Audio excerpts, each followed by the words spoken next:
All right. Hello, everybody. Welcome to the 411 Ground and Pound MMA podcast. We are your weekly look into the wide, wacky, wonderful world of mixed martial arts. My name is Robert Winfrey, and I am your host. Uh, year's coming to an end, huh? Yeah, I understand it's purely a perceptual thing, more than a little bit related to the tilt of the Earth's axis, but if you live where I do, which is to say, like the northern hemisphere, things seem to accelerate towards the end of the year. I feel like it's different for the I'd have to talk to someone from like Australia, but I feel like because it's summer down there instead of winter up here, like the end of their year kind of gets languid, whereas ours gets uh, compressed and almost like sped up. But I don't know. Again, it's a perceptual thing more than anything else. But we're coming down to it, aren't we? We are coming down to it. So if you could please like, comment, subscribe, star rating, written review, whatever else you can do to help the podcast, that's always appreciated. Sharing it around is another great thing. On the agenda this evening, we review UFC and ESPN Plus 91. That was this last Saturday, and it happened. There's some good. That's slightly dismissive. It ended on kind of a weak note for reasons. We'll get into that. But I'm not going to sit here and pretend this was the worst card I've seen all year. Because there were some individually good performances to be found around here. So we will get into that. And the last UFC event of 2023, this coming Saturday, UFC 296. Leon Edwards goes for his next title defense against Colby Covington. And a lot of other sad stuff. We'll get into my sadness related to that when we get to it, but that's on the agenda. Um, yeah, another year almost in the books. I will do. What am I gonna do? My year in review. I'll save that for the end. I still have some scheduling stuff to hash out a little bit here, but we'll save it for then. Yeah, let's jump into it, shall we? I did all the preamble, but yeah, here we go. So last night, UFC on ESPN Plus 91, main event. Song Yadong defeats Chris Gutierrez via unanimous decision. Two 50-45s and one 50-44. I do not understand the 50-44, to be candid. I don't know what round would have been 10-8. It was a super generous 10. It was a super generous 10-8. Just super generous. I gave Gutierrez the second. I gave Song every other round, so I'm not the right guy won. Um, we got 2.5 rounds or so of of a decent fight. Not great, but decent. Um, then third round, Song gets a takedown and realizes, oh, Gutierrez is not great about wall walking, and I can kind of be on top here and do some stuff. I think it's the fourth round that he sort of drops me. It's either that or the third. I can't remember, and frankly, it doesn't matter. No, it would have been the third. Would have been the third. Because fourth round, he gets a takedown and gets on top and just spends the whole round in Gutierrez's guard, just kind of doing enough to stop from being stood up. Fifth round, Gutierrez half tries an Imanari roll and then gets sat on, and that's how the last 5 minutes went. Um, Not great. There was some fouling going on. Both guys got poked in the eye. Then Gutierrez, at one point he was trying to set up a triangle, and one of the ways you do that is you get wrist control on one side, you push that arm down, and then you pull the leg on the same side up and over the shoulder to set up again part of the triangle. And I think he started out being fine with this, like he just got wrist control, and then his hand ran into the glove.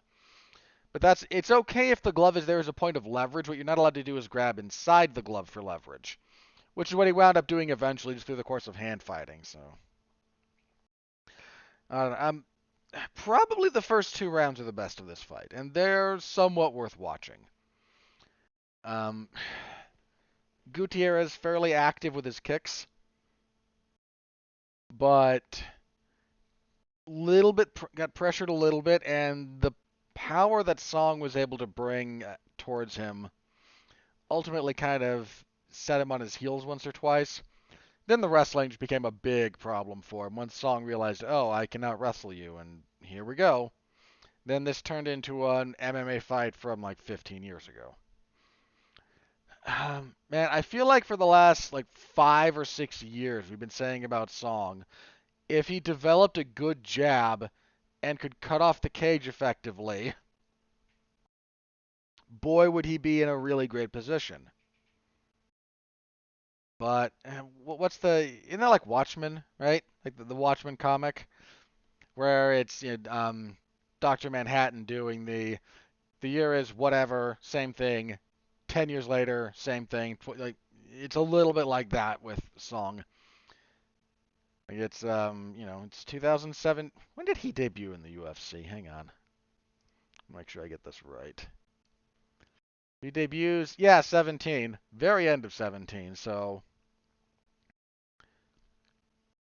he moved to bantamweight in 18. So okay, like since 2018, it's been like, boy, if he got a jab going, and if he could cut the cage instead of following consistently, and that's just kind of been the refrain throughout his UFC career. And the fact that he's had as much success as he has without those is a testament to how good he is. Unfortunately, he trains at a team that is not going to prioritize some of those skills. For those of you who don't know, he trains at a team Alpha Male. And those are still just holes. And you got to be real good to punish him for them, but he's run into a couple of guys who have been good enough to punish him. And Gutierrez kind of showcased some of the same things. Like, look at where Gutierrez had success here. It's a lot of the same places that a lot of people have had success against Song. It's just really hard to maintain success against him over a lengthy period of time. Song after the fight said, I want to go for the belt. Admirable goal. Did he have a specific call out? Can't remember. I mean, Bantamweight's in a little bit of a weird spot because we know we're getting the rematch between Aljamain Sterling and, sorry, not Aljamain Sterling, Sean O'Malley and what's his face, Cheeto Vera. We know that. I think they announced this week that Henry Cejudo versus Merab Dvalishvili has been signed. It's a 3-round fight. That if that were 5 rounds, I would pick Merab pretty easily. 3 rounds, I got to think about a little bit more. We don't quite know what's up with Aljamain Sterling. He's still kind of been making noise about maybe going up to 145. He briefly called out Max Holloway. I don't think that's going to happen, but he's a little bit in the air. Oh yeah, Song wanted, because this was supposed to be Song and Petr Yan. He kind of seems to want that fight, and sure, why not? I don't know. Look, bantamweight's a great division, but man, is it just me, or is it hard to get really excited about it right now? I hate saying that about maybe the second best division in the sport, but I don't know. The talent is there. It's just nothing's really sparking for me, and you might feel differently. You might be like, yay, everything about bantamweight's great, and I don't, hey, God bless, man. But I'm personally just, I don't know. I don't know. It's been so good for so long that even a minor dip in timing and matchmaking and whatnot just feels bad in ways that maybe it doesn't for other divisions. But I'm just I need to see like the next 3 months play out before I can maybe get excited about bantamweight again. If I can be candid with you guys, I'm not very excited about the rematch between O'Malley and Vera. I'm sure it'll be fine.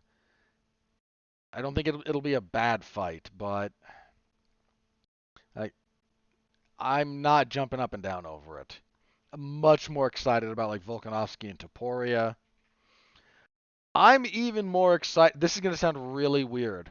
I'm even a little bit more excited for like Strickland and DDP than I am for O'Malley and Vera. Which is weird, I know, but I don't know. This I'm not going to talk about is how I'm feeling about that. Um, Tough loss for Gutierrez, especially down the stretch. Really seemed like he hit a wall. More mentally than physically. Like he just kind of, again, just I hate to say he gave up on himself because I don't think that's fair or accurate, but got to a point when this is not going his way. I don't think he didn't have a lot of not this is not a knock on his coaches because he trains out of Factory X and Mark Montoya was giving him pretty good advice because Mark Montoya is a very good coach. But he didn't seem to have a lot of ideas about how to maybe turn things around and got a little bit complacent with all right, whatever. And that's kind of what the last 2 rounds felt like, just kind of all right, whatever. I'm here. I'm going to do my best to minimize the damage I take, but I know it's not my night, so I'm just going to try not to get, smashed and finished. Um, I still think Gutierrez has a decent upside, but his first main event, his first time going 5 rounds, like I'm going to give the guy the benefit of some doubts here. He can rebound from this. Your first 5 round fight is a tough fight against a guy who's kind of a bruiser, pretty well rounded, and has been in main events before against demonstrably higher level of opposition than Gutierrez has faced. And you're just kind of behind the 8 ball a little bit there. And Gutierrez taking this on not super short notice, but relatively short notice. I mean, Song was not exactly happy with how this played out. Look, I mentioned this before. This was supposed to be in Shanghai, and this was supposed to feature like the road to UFC whatever season there. Golly, if you ever want to understand a little bit of like how the UFC's brand has become so diluted, you've got the road to UFC stuff, which is not bad. You've got the Contender Series, which is not bad from just like if you like, okay, I want to watch some fights. It's okay. Ethically, it's horrifying because it's a puppy mill. And somebody put out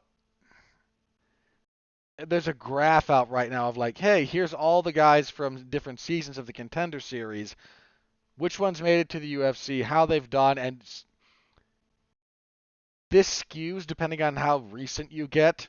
But if you look at like season one, I think it's only like, was it 40% or less of fighters signed to the UFC from that endeavor are still with the UFC. Most of them did not last 5 fights. Um, it's just a puppy mill, man. That's all it is. It is a mechanism for discounted labor to for the human beings to be ground up and spit out for 12 and 12 for 6 fights.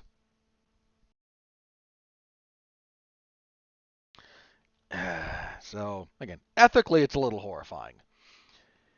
If all you're interested in is the fights, the Contender Series is okay. And then you have like the most useless IP that the UFC oversees is the Ultimate Fighter, which apparently is coming back in 2020, like another season in 2024. No one cares, dude. You've seen the numbers on this thing. No one cares. You threw Michael Chandler and Conor McGregor as your coaches for the last one to try and drum up interest, and nobody cared. Like Conor McGregor stumbling out of the Tough House drunk, doing his happy drunk routine on social media, got more views than your entire season combined. This is where we are with this crap. Nobody cares. Part of the draw of The Ultimate Fighter, I promise not to stay on this tangent for too long, guys. Bear with me on this for just a second, though. But a big part of the draw of The Ultimate Fighter back in the day was not only that the cesspool of reality TV was exploding, you didn't have UFC events all that often. You had pay-per-views, not even one a month. If you're a newer fan, this may be wild to think about, but go back to when was the first season of The Ultimate Fighter? 06, 07?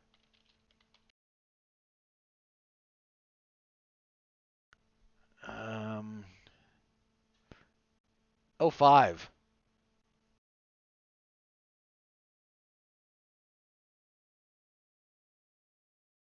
So,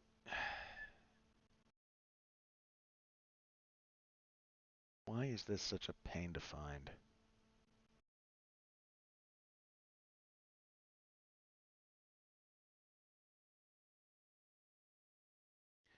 Yeah, 05. Jeez. I wonder what the UFC schedule was like in 2005? Just to kind of further this point here. So if we go all the way back to 05, the UFC's first event in 2005 was in February, UFC 51. April. April 9th was the Tough One finale. So nothing in January, February 5th, nothing in March, nothing in March. April 9th, April 16th, June 4th, nothing in July, August 6th, August 20th, nothing in September, October 3rd, October 7th, nothing in the November 5th, November 19th, nothing in December. The November 5th card, by the way, was the season 2 finale for The Ultimate Fighter. That's what they had. That's that is, hang on. 1, 2, 3, 4, 5, 6, 7, 8, 9, 10. 10. 10 total UFC events in the year of our Lord 2005. That's not one event a month. If and again, if you only came into the UFC with Conor, you're used to this every week thing that they've got going on now. I was around back then. I know that part of the draw of watching The Ultimate Fighter every week was, hey, you get to watch a fight. That was more so than the stupid drunken shenanigans and whatnot.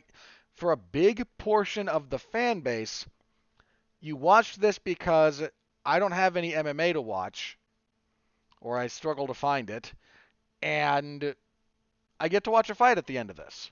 So I'll at least watch the fight. Now, boy, do we not have that problem. Boy, do we not have that problem. So the Ultimate Fighter it serves no purpose. It hadn't for a long time before it lost a home, and then when they tried to bring it back, it became even more clear that it doesn't serve a purpose. Dude, that last season was like, hey, here's guys trying for a shot, and here's guys who have been in the UFC and been cut and came back. Boy, I wonder which of these groups is going to be better, right? No, but the coaches fight, kiss my. Yeah, here's Conor McGregor and Michael Chandler. Boy, we've wasted everyone's time with that nonsense, haven't we? Anyway. Sorry. Promise not to stay on that tangent for too long. I stayed on it a little bit too long. My apologies. But yeah, that's kind of where we are with that. So, Light heavyweight, co-main event. Khalil Roundtree defeats Anthony Smith via TKO punches, 56 seconds of the third round. Smith does okay in the first two rounds. He loses, I think he lost both of them. But he's doing okay-ish. He's pressuring. Roundtree's not great about dealing with pressure. He's not as bad as he used to be, but still not great. And in the second round, Smith kind of starts landing some front kicks to the body, and Roundtree doesn't like those. Smith doesn't really go back to them, though. There was one that he caught Roundtree with that I think really it may have messed with Roundtree more, certainly more than Smith realized, because Smith's corner even went, "You heard him, go," and he didn't quite. But Roundtree's power, man, it's just a problem. It always has been, but it's just a problem. His cage craft is still kind of an issue. He stopped the takedowns of Anthony Smith. Smith's not a great takedown artist, though. Smith's jiu-jitsu is pretty good. Not great, but pretty good. But he's never been a wrestler in the MMA context. He's never been great about getting people down. When he does find himself there, he has some success. I mean, dude choked out Alexander Gustafsson. That's nothing to sneeze at. Um, but you know, the takedowns are just, they're not the best part of his game. And the finishing sequence from Roundtree's really good, actually. He starts hand fighting a bit, their opposite stances. And he does so slowly. Like, kind of that methodical, a little bit lethargic, even hand speed. Right hand, his lead hand, because he's southpaw, comes down to his waist. Sort of starts coming up like an uppercut, and then about a third of the way through the motion, he switches from lackadaisical to "I'm going to take your head off." Cracks him with the uppercut. A powerful left hand follows, hits him on the temple. He Smith lands back in his stance, and then can't find his footing.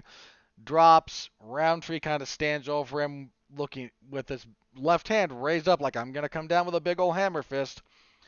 And he waited because he knew it was over, and the referee took. If Khalil Roundtree wanted to, he could have hit Smith at least one more time, given how. This referee Jaron Vallel, I believe. He took his. I hate to say took his time, but because that wouldn't be accurate. There was an opportunity for more damage if Roundtree wanted, and he chose not to take it, and the fight got waved off anyway. Um, Two things I suppose about this.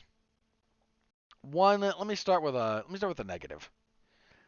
If you watch this fight, Roundtree still has this weird habit of when he gets a little bit flustered, he throws weird stuff. Like he'll throw standing hammer fists and like just weird stuff. It's usually when he's flustered. And because he hits so hard, it's still kind of something you have to be aware of, but it's just I'm not really comfortable here, get away from me. Something to pay attention to. My big positive from this, um, he changed speeds on his punches, especially in the finishing sequence. I can't tell you how valuable a tool that is. There was a Major League Baseball pitcher. I forget his name, but he brought up that absent something providing context for speed, the human eye is very bad at determining speed. This is true. And there's tons of studies around this. Like if you just like see a car driving on like an empty field, if you don't have anything to kind of give context for how fast that car is moving around things, you would be very very bad at judging how fast it's going. And that's just kind of how our brains work. I mean, if you've ever done river rafting or whatnot, if you see a river that if you're not dealing with like rapids, if all you see is the water, if you don't see like debris in the water floating, and I don't mean debris like anything major, but people are bad at just looking at a river flow and going, how fast is that? If you're ever curious about this, grab a stick from the shoreline, toss it a little bit, toss a little bit out into the river, and watch how fast it goes. It'll give you perspective on that. And sometimes you have slower, sometimes you have faster. But if there's nothing else flowing to help you determine how fast the river is, it's one of the things you do. Like, oh, it's going pretty fast today. Okay. Um, and this baseball pitcher, the reason he brought that up was if I can control the speed of my pitches, I can really mess with somebody because all they see is the ball coming at them. There's not a lot of context, especially given the direction of travel, right? So they're kind of guessing. And a big part of like how batters determine what they're going to swing at, like there's a lot that goes into that. There's trying to figure out where they're going to go, you know, zone wise. You basically divide that into what is it, 6 quadrants? Well, quadrants would be wrong, but yeah, like upper left, upper middle, upper right, middle, and then lower. Some of them only do it in fourths. But so you figure out where they're going to aim that strategically, and then you watch how the pitcher's arm moves and where the ball is released to determine what kind of pitch they're throwing. But if you can throw a fastball, I know there's a few different kinds of fastballs, but for the sake of conversation, if your fastball comes out of your hand the same way every time, but you can modulate whether or not it's coming out at 90 miles an hour or 70 miles an hour, you will turn batters into you will turn them inside out. Because if they're seeing it come at them, they're kind of just there's patterns you do around speed, and especially given how your eyes work, which are not actually lenses, your eyes are basically probability generators. At least that's how it relates to your brain, but that's a whole other thing. But they can't tell if that ball, they can't in real time look at that ball, how it's traveling at them, and go, oh, he took a lot off of this. It's only 70 miles an hour instead of 90, so wait another beat, then swing, versus 90, which is, boy, you better anticipate that because it's coming in a hurry. And being able to vary your punch speed has a very similar benefit. If you're used to kind of, again, you kind of, this is a psychological component to this as well. You lull people in with, okay, going a little bit slower, going a little bit lighter, and then change the tempo, change the intensity.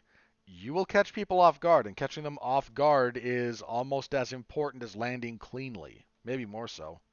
That'll vary a little bit fighter to fighter. Uh, Great demonstration of that skill here from Roundtree. Really good stuff in that respect. Tough loss for Anthony Smith. He took this on short notice. This was supposed to be Roundtree and Azamat Mirzakhanov. They were supposed to fight last week. Mirzakhanov had pneumonia. Uh, Hope he recovers from that. Man, pneumonia will mess you up. I mean, that kills people. Usually not the young and healthy, but it's not unheard of. It'll mess you up, so hopefully he recovers. Um, yeah, Smith is just on the downside of his career, and Roundtree seems to really have found his stride lately, so he's probably due another step up. He said after the fight, the fight that's driving me is I really want to fight Alex Pereira. Um, okay. He's not going to get that next. This is a good win, but I don't know. I find it unlikely he gets that next. We did lose Blachowicz out of the Rakic fight, though. Jan Blachowicz had to have shoulder surgery, I think it was. I believe shoulder surgery, but don't quote me. It was surgery of some variety. Pulled him out of the rematch with Alexander Rakic. Rakic coming back after his knee injury. Hopefully Rakic can get a slightly softer touch for his return fight. But we don't know what's up with him. Yuri's probably going to need another fight. We don't know what Pereira's doing. A lot of speculation about him maybe going up to heavyweight.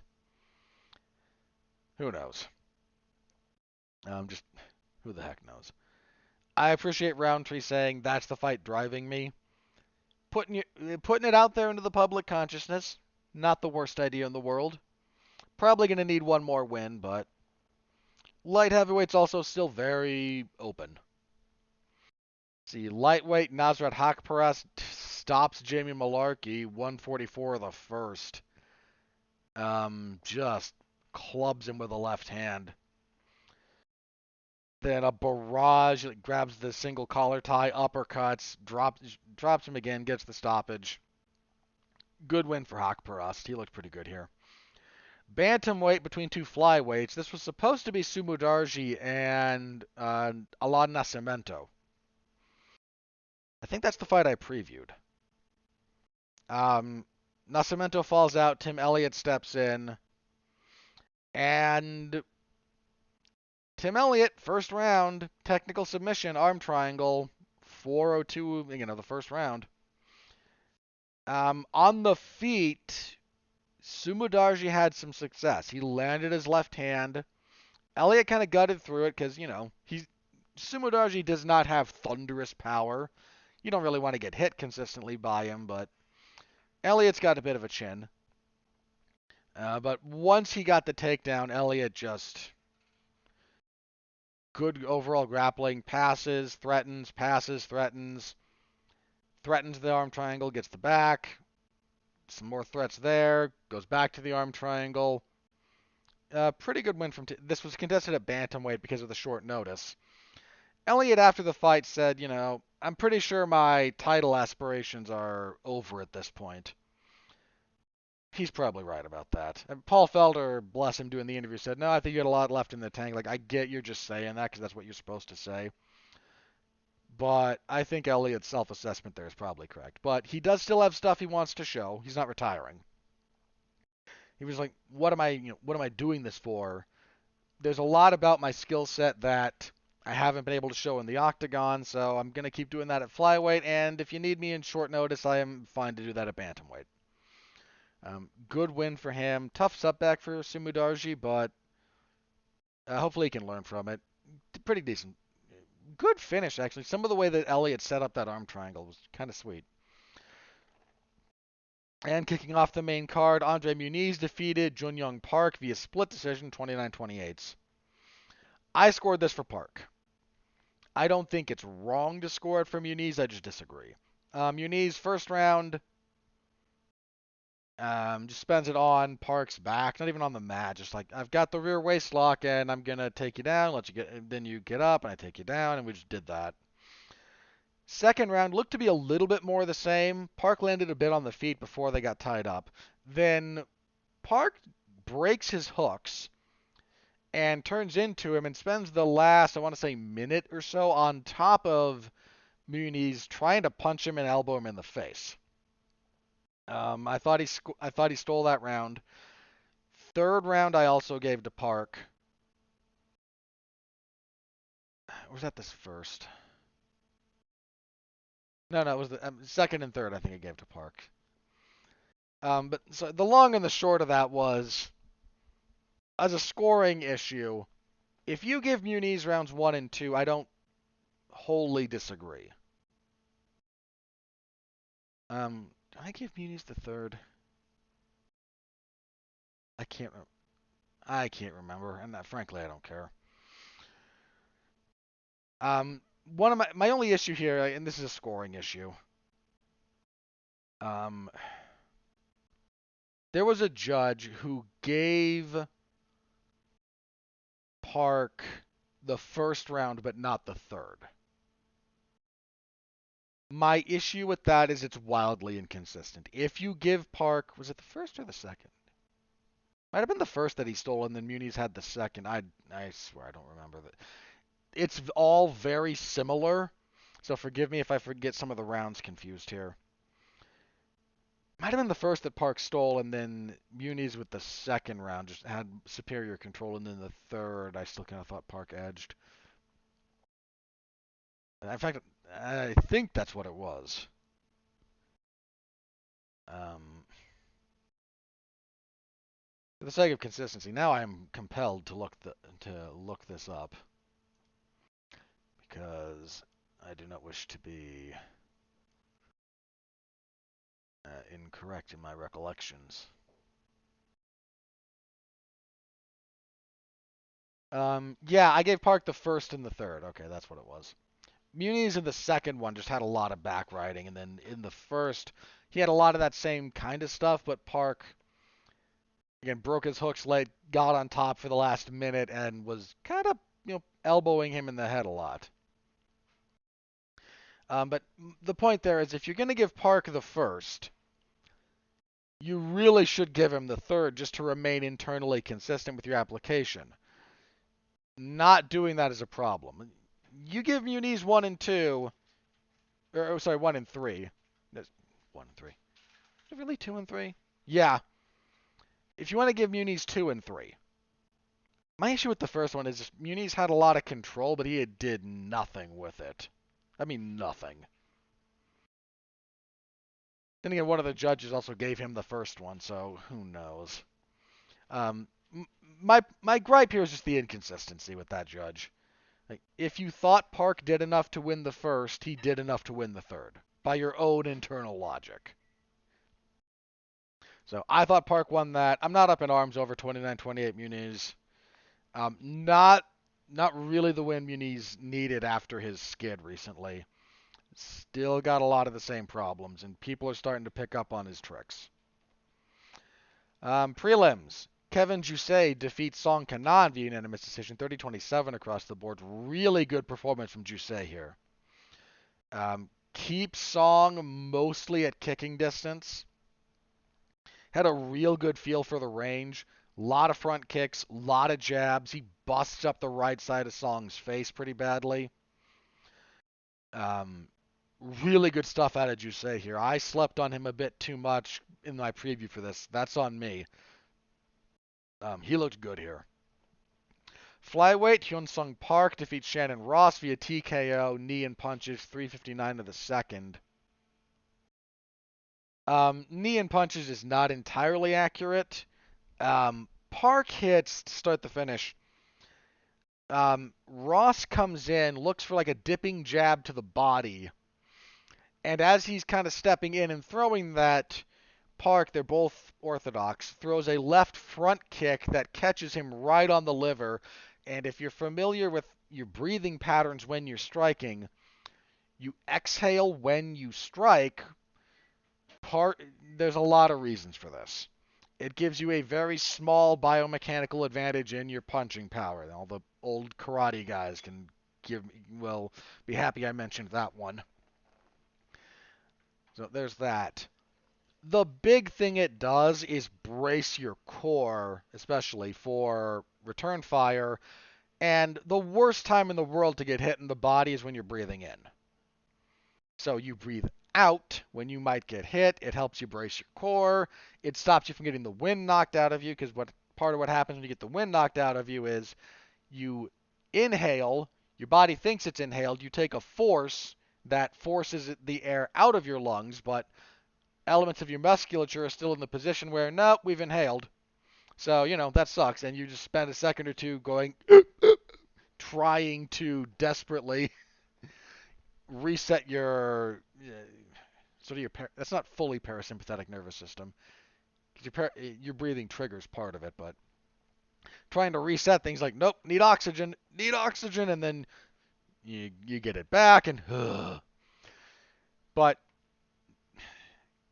Gutierrez, Ross was clearly not expecting to get hit right then, and if he's starting to exhale but not braced, that sucks too. And it's well positioned, it's right on the liver, and it locks him up. Park bulls forward, digs a left to the body, brings his back combination back up top, gets the guard up, hits him in the body again, throws a knee, drops him. Park looked pretty good this whole fight, for as long as it lasted. Ross has had a rough UFC run, and he was brought here to make a guy that the UFC look good, and that sucks a little bit for him. He performed okay. I don't know that he's really a UFC caliber guy, but he's not a bum, and I don't mean to give that impression. But the UFC pretty clearly had who they wanted to win this, and they wanted Park. To Park's credit, delivered big time. Um, Good finish from him. Lightweight, Steve Garcia just what he did to Melchior Acosta, man. Elbows, 101 of the second. So first round, Costa just a lot of back riding. That's with the hooks. That's with the rear waist lock. That's just a lot of that. Second round looks like it's going to be a little bit more of the same. So it kind of starts that way. Then Garcia gets free, hit him with something. A right hook, drops him with a punch, gets on, forces things back to the fence, gets on top. Costa in full guard, trying to get some control, trying to regain things, and Garcia passes, gets mount, lands punches, and the finishing sequence is brutal. It is just this barrage of elbows. And you can hear the thud, and you can kind of hear Costa's head hit the canvas. Um, yeah, nasty stuff from Garcia on the finish. A lot of people slept on him. I think I, I think I picked Costa, but I gave Garcia his credit for his props before this one. Good win for him. Luana Santos defeats Stephanie Egger via unanimous decision at 30-27 and 2 29-28. Disagree with the 30-27 pretty strongly. Fight sucked. The best flyweight prospect in the UFC that they refuse to actually put in good positions. Tatsuro Taira defeats Carlos Hernandez via punches 55 seconds of the second round. I don't know why they put this guy further down on the card than Hyun-Sung Park. That's not a knock on Park. But Park's in his second UFC fight. And they're giving him a more prominent position than the guy who is, 6-0 in the division? Only 23? Sorry, 5-0. He was 4-0 coming into this, 5-0 now. 4-0 technically at flyweight. He has one fight that took place at a catchweight because there was a replacement issue. Um, Only 23. I've been hip to Tyra for a minute or two here now, guys, and I've been saying this guy's very good. I understand the UFC not like throwing him into the deep end. Young, still developing in some respects, but putting him right before the curtain jerker is frankly disrespectful. That's all I can say about that. It is just disrespectful. This guy's upside is too good. His current ability is too good. He's got a decent personality, and first round is mostly to the fight itself. The first round is mostly Tyra dominating on the mat. Like they have a few good scrambles, but Tyra's a great scrambler, usually in the better position.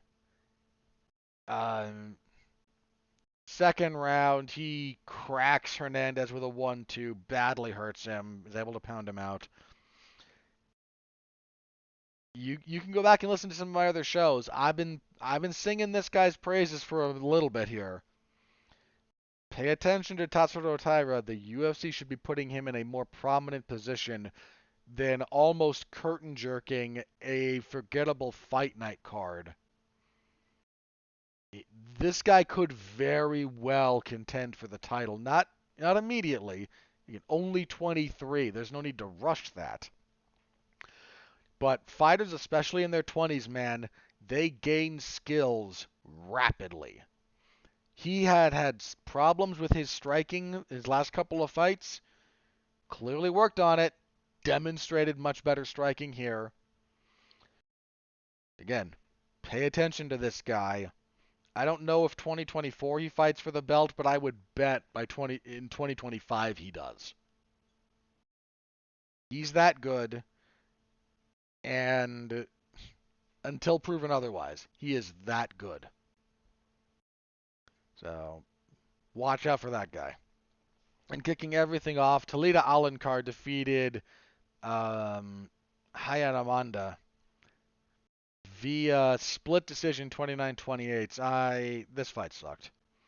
I scored it for Amanda, but she won the first round, kind of gave up the second, and then didn't do it the third. You could have flipped a coin. Not a good fight. And that was your card. There was good stuff. I'm not going to pretend there wasn't. But ultimately, a little bit forgettable. So your bonuses, there was no fight of the night. I can understand that. I really can. If I were going to give one, when would I have given it? Um, if I had to pick one, I think it would have been Jusei and Song. But all things considered, there was no great fight. Your performances of the night went to Khalil Roundtree, Nasrat Haqparast, Tim Elliott, and Park and Hyun Sung Park. Once again, the disrespect to Tatsuro Taira.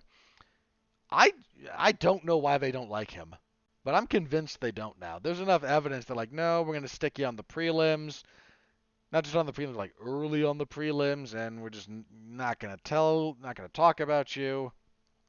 And he's easily the best prospect in that division, easily. And I would have given him a bonus here. Who over? Honestly, probably over Elliott. I'm trying to knock Tim Elliott or anything, but I would have given Tyra the bonus over him. And that was the card. You can find my full report in the MMA Zone of 411mania.com if you're so inclined. That's where it exists. All right, moving on. UFC 296 this coming Saturday. This is it. The last UFC event of 2023. And you know what? They brought a darn good pay-per-view card. We had to deal with a replacement. I'll get to that specifically, but this is a really good card, pretty much top to bottom. I mean, there's a few that are a little bit iffy, and 14 fights is just too many. I've been saying that for a long time. That's just too many fights. But as a general rule, this is a good card, and it deserves its credit as such. Main event for the welterweight title. Leon Edwards, fresh off of his second win over Kamaru Usman, goes for his second title defense against Colby Covington, the former interim champion, two-time title challenger, who I thought beat Kamaru Usman in their second fight. This is probably Covington's last shot at gold, for being candid here. I do not think he is the most deserving contender right now. Feel free to go back and check the archives. I've I've said for a while Bilal Muhammad is the deserving number one contender here. I'm not exactly a fan of Bilal Muhammad, but he is meritocratically the next guy in line. And I speak the truth as best I can. Covington is not the most deserving contender. Bilal Muhammad is.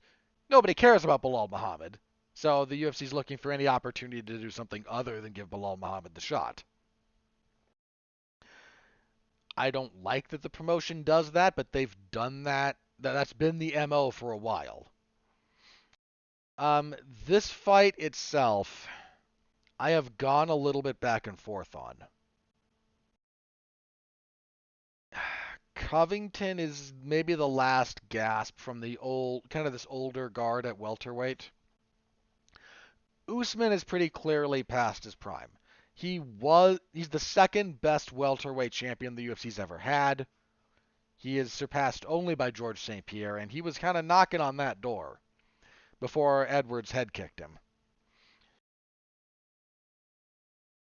But that, Usman, Covington, Wonder Boy,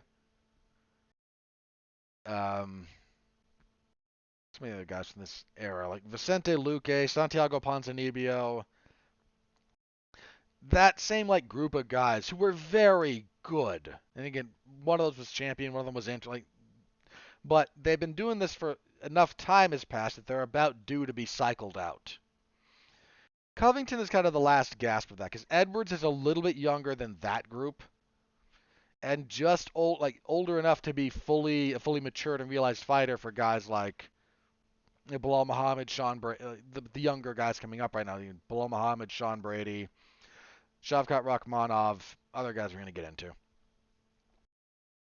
Um, Colby Covington hasn't been horribly active. He only fought once last year. I believe it was the Masvidal win. And he's he's what? He's 35. He's almost 36. He'll be 36 in February. So he's hit that limit, man. He's hit that horrible line of demarcation. Because I'll say it again, 35 and over, fighting at welterweight and below in the UFC in UFC title fights. You have a grand total of one guy who's ever won UFC title fights after that age. It was Tyron Woodley. He did it first to 40-year-old Damian Maia and second to horribly overmatched Darren Till. Edwards, by contrast, is only 32. So he's probably got a couple of years of his prime. The age is a problem. Here's the thing about this, though, and here's why I've gone back and forth. If you look at what Leon Edwards did against Kamaru Usman, you might be led to believe that this is kind of a like he should be able to beat Covington without a whole lot of difficulty. It's a it's a mistake to think that Covington fights like Kamaru Usman because they're both wrestlers, right? Yeah, but in fact, ahead of their first fight, you can check the archives on this, and I know they're on the YouTube channel if nothing else. I did two back-to-back kind of deep dives into Covington and Usman and the differences in their game. And again, this was before their first fight. The differences in how it might match up with Edwards are pretty stark. Usman has more one-punch power, but Usman more methodical on the feet. They're both wrestlers. Usman doesn't shoot a lot of blast doubles for a variety of reasons. Likes control. And Leon Edwards was very well schooled for that. He was the better striker at distance, but he really excelled because he's a very good clinch fighter, Leon Edwards, especially on the breaking the clinch. Worked hard at neutralizing potentially even positions in clinches that are not even when you're opposite Kamaru Usman. Worked very hard on neutralizing those and clinch breaking and keeping the fight where he needed it. That worked extremely well against Usman, especially in their third fight, their second title fight, right? That basically won him that because their first title fight, he got the takedown on Usman actually, got his back, won the first round, but was losing the others after that, got out clinched, got taken down, found the head kick, and then when he didn't have to fight at altitude, actually just fought better all fight in their third fight. But that's not how Colby Covington fights. Covington's wrestling is not nearly as much static control. It's a lot more scrambly. It's a lot more movement. It's a lot more energy. His striking is not as damaging as Kamaru Usman's, but it's a lot more volume. The dude's motor is it's just insane. And now that does open him up a bit more to get countered, and that's a problem against Leon Edwards. But I've seen a lot of people do if the more this is on the feet, he's just going to get lit up. He has to wrestle. I'm not saying it. I'm not saying he is the better striker than Leon Edwards. I don't think that's true technically. But I don't think that his style of striking lends itself to like trading artillery fire. That's kind of what Leon Edwards does, or sniper fire. Edwards is not much of a firefighter, right? He's not a huge volume guy.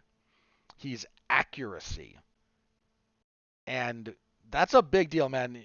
There's a quote that's attributed to Wyatt Earp. I don't know how accurate the attribution is, but when asked about, what do you need in a gunfight, he said, speed is fine, but accuracy is final.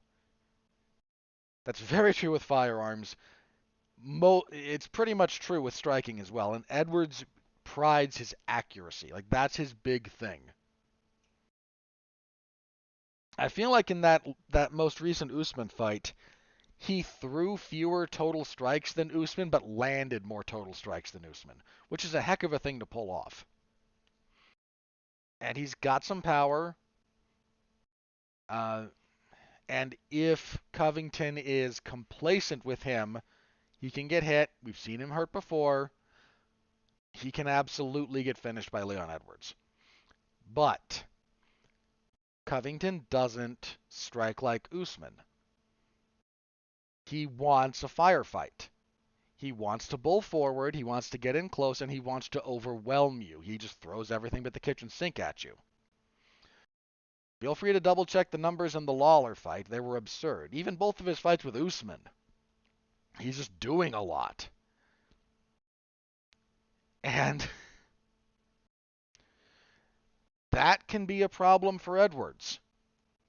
I'm not saying it's going to be. I'm saying he might have a way to deal with this.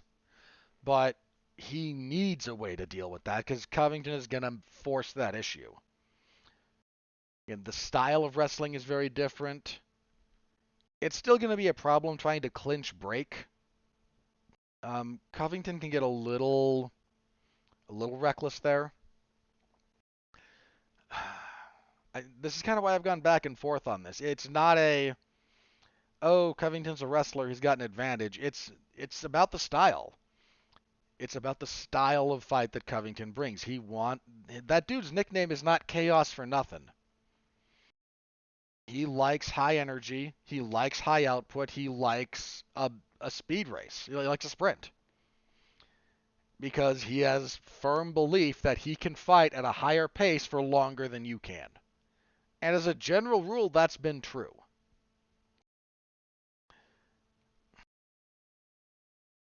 I know people who are picking this both ways. And I am not going to I'm not out here discounting Colby Covington's chances at all. At all, at all, at all.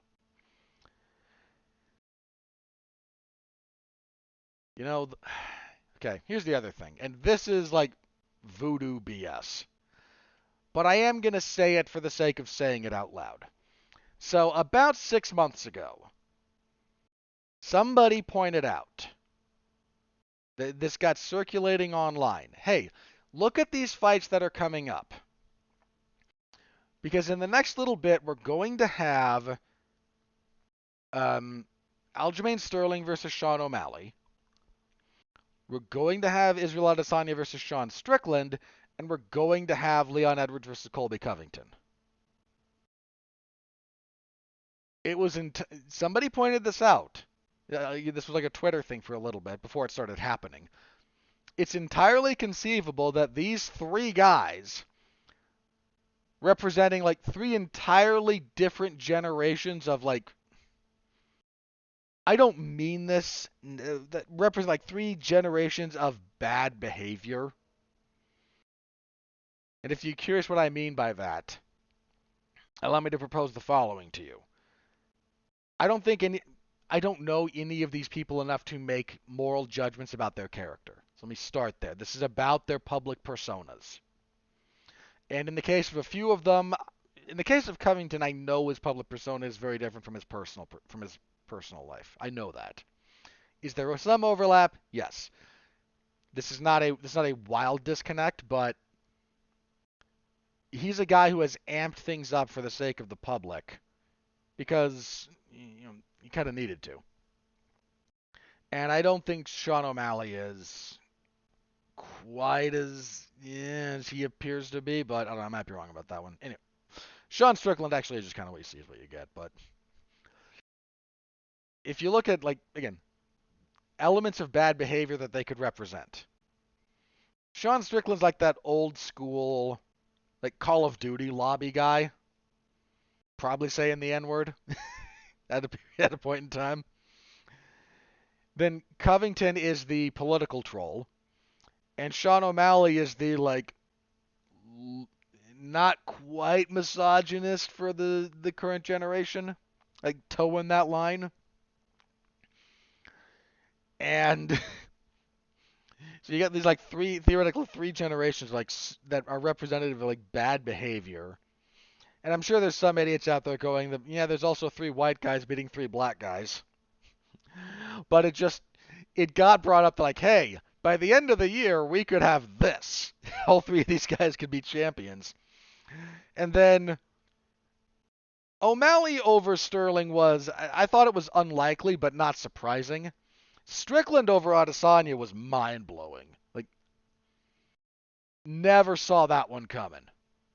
I kind of knew, like, okay, if O'Malley wins, how's he going to win? I knew how he could win that fight. Because he wasn't going to out grapple Aljamain Sterling, keep distance, catch him with a punch because he got power and accuracy. Ta-da, he did. I didn't know how Sean Strickland could beat Adesanya, and he did. Like, I scored that fight for him pretty clean. Like, gave Izzy, what was it, the second round I gave Izzy? But, like, Sean Strickland won that fight. And somehow we arrived at the point where arguably the most competitive of those three fights on paper is now the last one stopping this weird thing from having happened in 2023.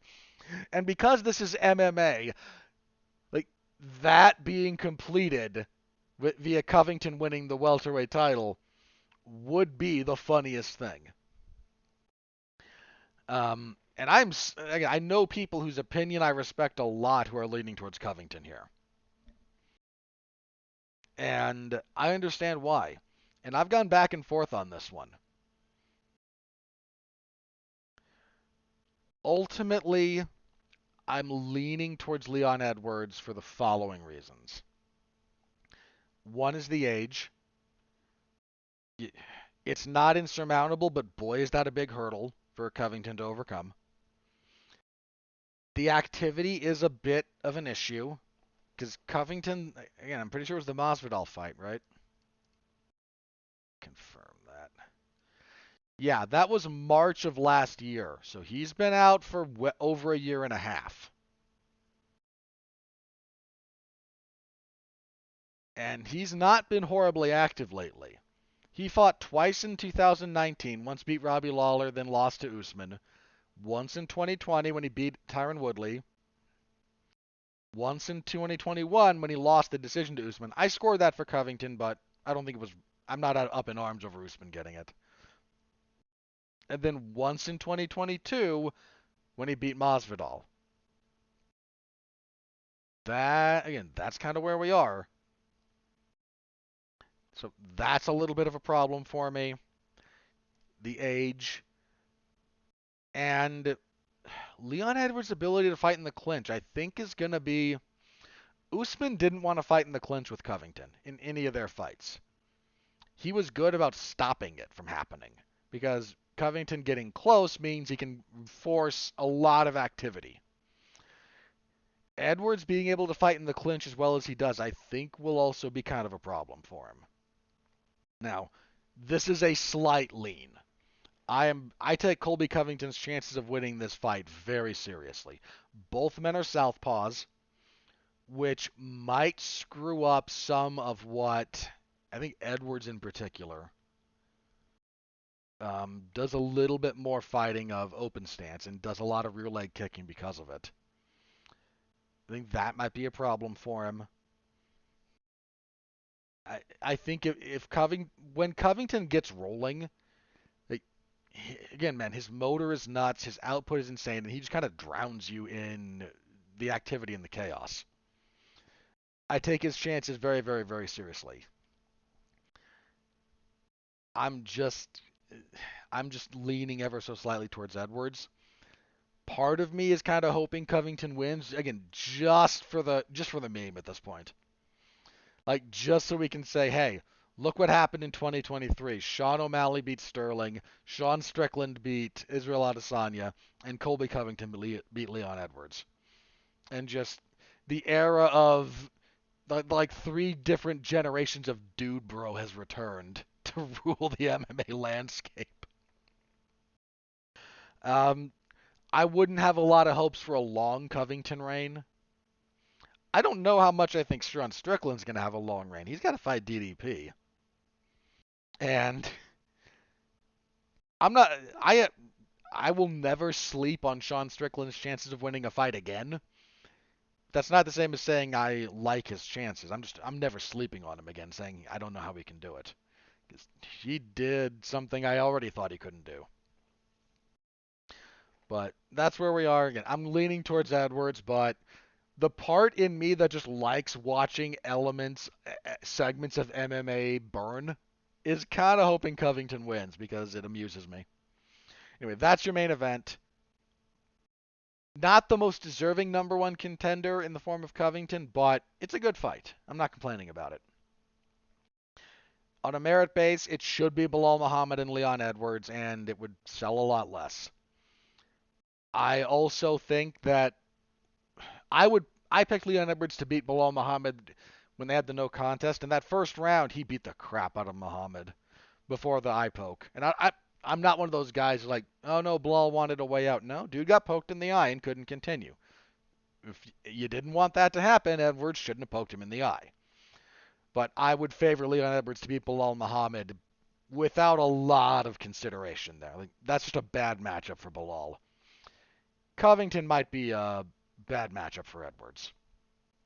Anyway, co-main event, flyweight title. Alexandre Pantoja, 33 years old. Won the belt, split decision.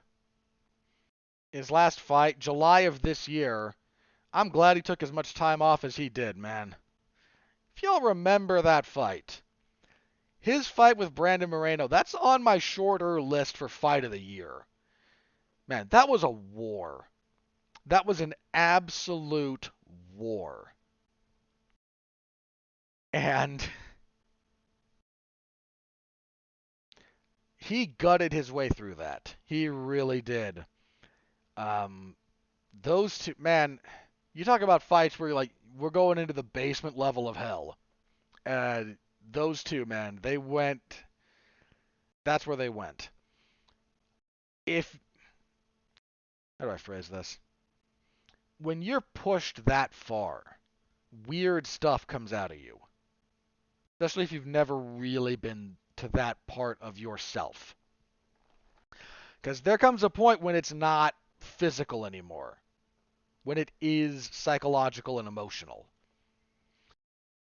And you've seen other fighters when they have those kinds of fights. Those just, again, we're in the trenches, we're slogging back and forth, and we're marching into hell together. And when they come out of it, especially the first time it happens to them, they wind up revealing something after the fact that you may not have known was there. In the case of I do not believe Alexandre Pantoja had in his mind before this fight, if I win, I'm going to call out my father, who I'm slightly estranged from. I think during the course of that fight, that came up in his head. That came up in his emotions. Like, what am I doing here? I'm in this dogfight. I've trained hard. I'm tired. I'm beat up. He's tired. He's beat up. And he looks like he can go further and harder than I can. And what am I doing here? And somewhere in the recesses of your soul, when you're in that kind of a position, comes whatever motivates you, some part of what motivates you. And different things will come up at different times. I think the fact that what came up from his was that was a little bit telling. I think that's why he went to it after the fact when they're interviewing him and he does the, "Are you proud of me now, Dad?" That's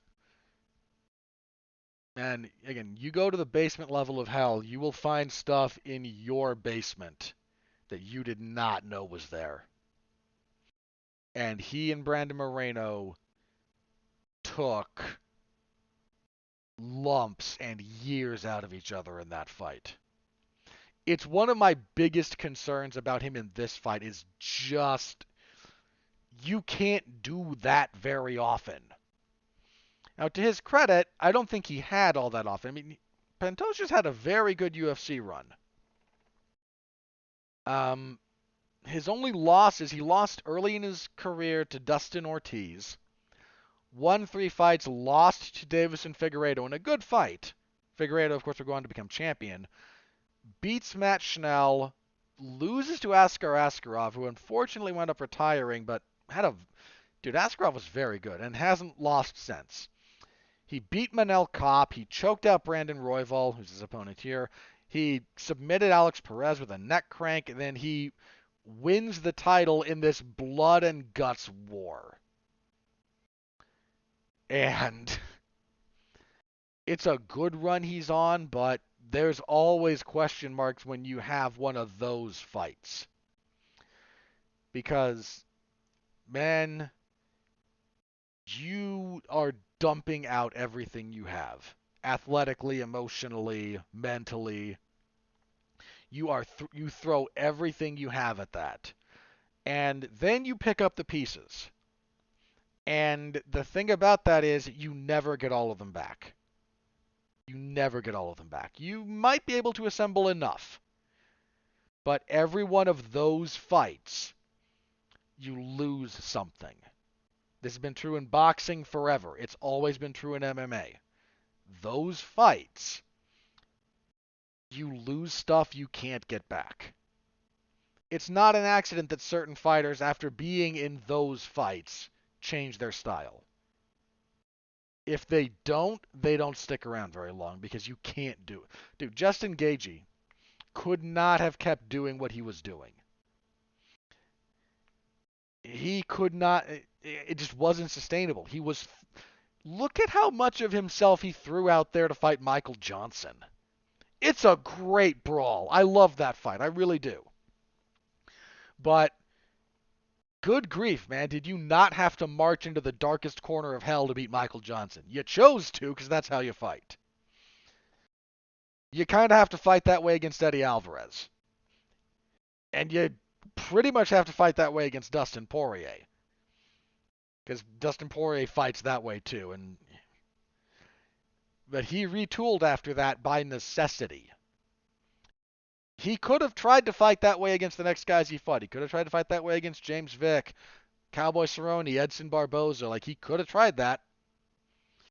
It, he might even have won those fights anyway, but you fight Edson Barboza like that at your peril.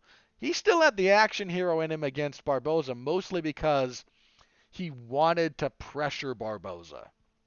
That's what unsettles him. But he didn't fight Cerrone the way he fought some of those other guys. He darn sure didn't.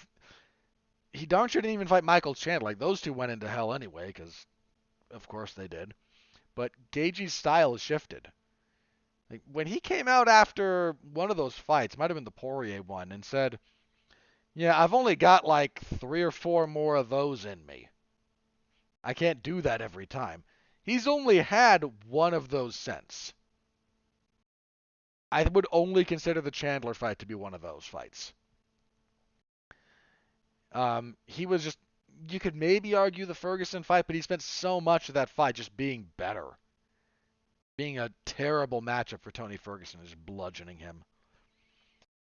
But the Oliveira fight wasn't one of those fights. It was a bad loss, but it wasn't one of those. The Fiziev fight was closer, but even then, I don't necessarily think it was one of those. He extended his career basically by going, okay, I can only do that X number of more times. So how about I fight in a way where I don't have to do that any more often than is absolutely necessary? And I'm curious about Pantoja, what he's got after doing that. Royval has done pretty good work lately. He got stopped by Brandon Moreno. His only two losses in the UFC, Brandon Moreno and Alexandre Pantoja. Former champion, current champion. That fight with Rogerio Bontorin was pretty darn close. Then the wins over Matt Schell and Matthews Nicolau were both very good. How old is Royval? 31. Okay, the age is fairly close. Royval's done a little bit of kind of retooling. It's helped him a lot. I don't know how much it's going to help him here. I'm still going to lean towards I'm going to go with Pantoja here. Um, there are still question marks about him, and if he left too much of himself in that fight with Moreno, then Royval will be able to beat him. But I'm going to go with Pantoja. He's beaten him before. Royval's not exactly the same, but that still means something. And there is actually a bit of comfort after you've done what he just did. Like, oh, I can do that. There's no way this fight's going to be worse than that. That was a slog through hell.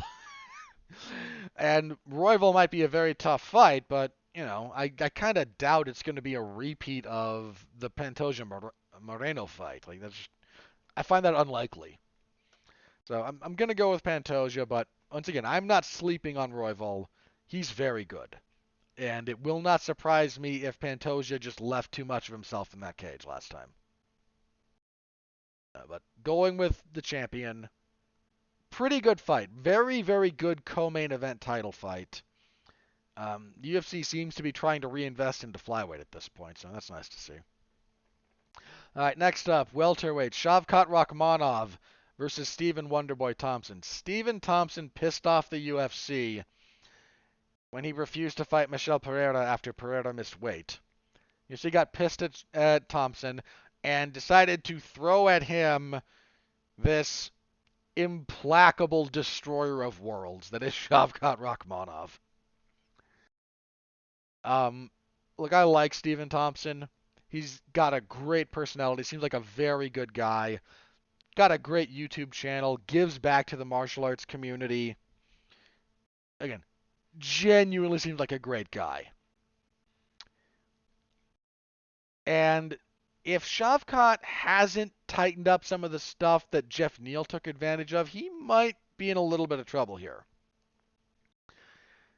He walked into the fire against Jeff Neal a little bit too willingly, little bit too complacent with his head movement or lack thereof, and he got hit by Jeff Neal a fair bit. Turns out, in addition to being very technically sound, very good, good pretty much everywhere, Rakhmonov can also take a punch, which just makes him scarier. I like Thompson, but I think Shavkat Rakhmonov is going to wear gold. I really do. He's that good. And this is a guy who's not only undefeated, he's only 29.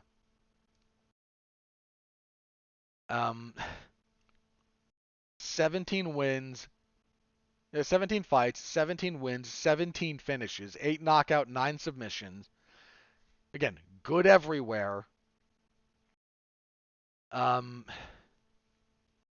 He's what, 5-0 in the UFC? Yeah. And dude, he's tapped out Jeff Neal and Neil Magny his last 2 fights. That's not nothing. This guy, one of those guys that, dude, he beat Jun Young Park back in like 2000, outside of the UFC, but he beat Jun Young Park. I think it was Kaposa who hipped me to Rakhmonov for a couple of his M1 fights. The last couple, like before he made his UFC debut. This guy's very, very, very good. His sister's actually very good too. um, I like Thompson, but I'm basically picking Rakhmonov against the world at this point. That's kind of where I am with him. So I'm going with Rakhmonov, and I think he probably fights for the belt next year. and there's a good chance he takes it. Our most depressing fight of the evening. If dude, if Stephen Thompson, almost 40, getting kind of run over by Rakhmonov isn't depressing, and again, that's kind of what I think is going to happen, then Tony Ferguson and Paddy Pimblett is just the saddest thing in the world. Man, what do I even say about this? Um, Let me start with Pimblett very briefly. This is a guy who very weirdly, out of nowhere, lost all the favor he had. Right? I mean, all might be a bit of a stretch, but after which fight was it that he came out and did the, I lost a friend due to suicide? It was either Rodrigo Vargas or Jordan Levitt, because both of those were in London. It was one of those. I want to say it was the Levitt fight. Don't quote. It's one of those two. But yeah, he's won all four of his UFC fights. But we'll get to the problem with that. But he came out and did the I had a bit of fun with I'm gonna say Levitt for the sake of argument. We had a bit of fun and we were joking around, but again, I lost I had a friend that killed himself recently, and if you need to talk to somebody, reach out. There are people who care about you. I would so much rather. What was his line? I'd so much rather he be crying on my shoulder right now than me going to his funeral. It's a brilliant line, by the way, and a very true sentiment. You can't get much better than that. And then the Jared Gordon fight happens, and he should have lost. He really should have lost that fight. And a lot of his technical issues that I go back and listen to my review of that fight. Like, I railed against them. I'm not going to repeat that too much here. But a lot of those technical issues really reared their head. And he should have lost. He didn't because reasons. And then he handles that badly. Like, he handles the fact that he should have lost and people think he should have lost pretty badly. Then he does the podcast with Dana White where he rails against media and like Ariel Helwani in particular, and then he gets really fat, and then he's out for a while, and just this guy had a lot of momentum and a lot of goodwill, and then it kind of just evaporated. And now he's fighting a guy who is beloved, who, man, he's in a no-win scenario here. Like, if he loses, losing to Tony Ferguson at this point is damning. It's damning. If he wins, he beat a washed. I think even Patty's mentioned this. If he wins, he beats a washed-up old guy that everybody loves. So as far as Tony Ferguson goes, man, I heard Luke Thomas mention this, and I'm going to repeat it here. Tony Ferguson is a guy who the fight game has done wrong. Now that's not me saying the UFC has done wrong by him. You could argue they have. He's certainly been underpaid. Do you think that guy ever got $1 million payday for any one of his fights? And look at the wonderful array of violence he gave us. The fact that he never made $1 million for one fight breaks my heart. And it should be criminal. But there we are. This is a guy who, and when I say the fight game did wrong by him, some of that's on him. Like, some of that's just bad luck. Because the fight game is comprised of all of this. It's matchmaking, it's illness, it's injury, it's timing, it's a bunch of stuff that is just kind of amalgamated into the expression of the fight game. And this is a guy who was never paid what he was worth. Never.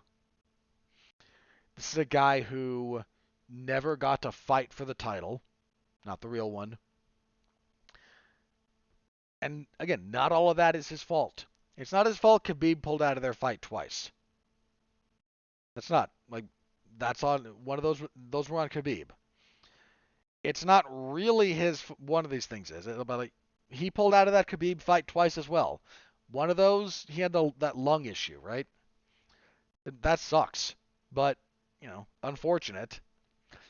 Then, he blows his knee out tripping over a cable because he was wearing sunglasses indoors. Like, not just indoors. Like, if you've never been on like a TV set, they keep the set brightly illuminated. And that means everything else, everything behind the cameras is darker. Just by contrast, also by design. So if you're wearing sunglasses while you're being interviewed up there and the lights are on, I'm more forgiving of that actually, believe it or not. Then he doesn't take them off when he gets kind of off stage, and so he doesn't see the cable and again injures his knee and then they make that fight again and a freaking pandemic breaks out.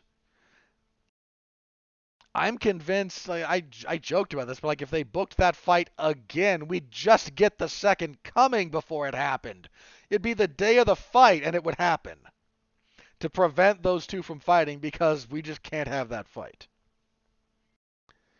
But the guy was just done wrong, man. And then Justin Gagey ruined him. He, I argued this a little bit before that. First of all, um, I was reminded recently that my good friend Pat Mullen was on the preview show with me for that event and did in fact pick Justin Gagey to beat Tony Ferguson because Pat knows what he's doing. Yeah, turned out that's what happened. But yeah, Gagey ruined him, man. Ferguson was already slowing down a little bit. Age was catching up to him, and then just a 4.5 round mugging, just hit with everything Justin Gagey could throw at him. It ruined him, man. It really did. And then didn't he fight Oliveira after that? Wasn't that the trajectory? Yeah. So Justin Gagey stops him, and then next fight is Charles Oliveira, who destroys his arm. Um, then he fights Beneil Dariush, who messes with his knee. Then Michael Chandler knocks him out with a dude. That's one of the most brutal knockouts you'll ever see. Is that Michael Chandler front kick to Tony Ferguson? Then Nate Diaz chokes him out. Then Bobby Green chokes him out.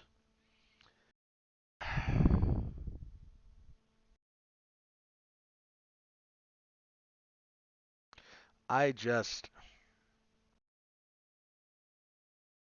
dude, he's now tied for the second longest losing streak in UFC history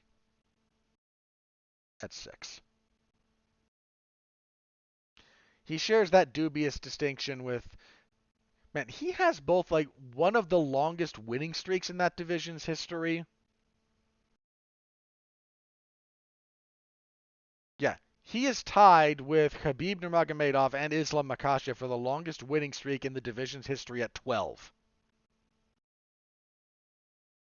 And he is tied for the second longest losing streak in UFC history. That is a wild change of fortune. BJ Penn holds the record. I think BJ had, what, 8? Let me look this up now. Yeah, because there was the draw, and then 1, 2, 3, 4, 5, 6, 7. He was winless in 8. Lost 7 in a row. There's a real chance he winds up tied with BJ Penn for the longest losing streak in the promotion's history here.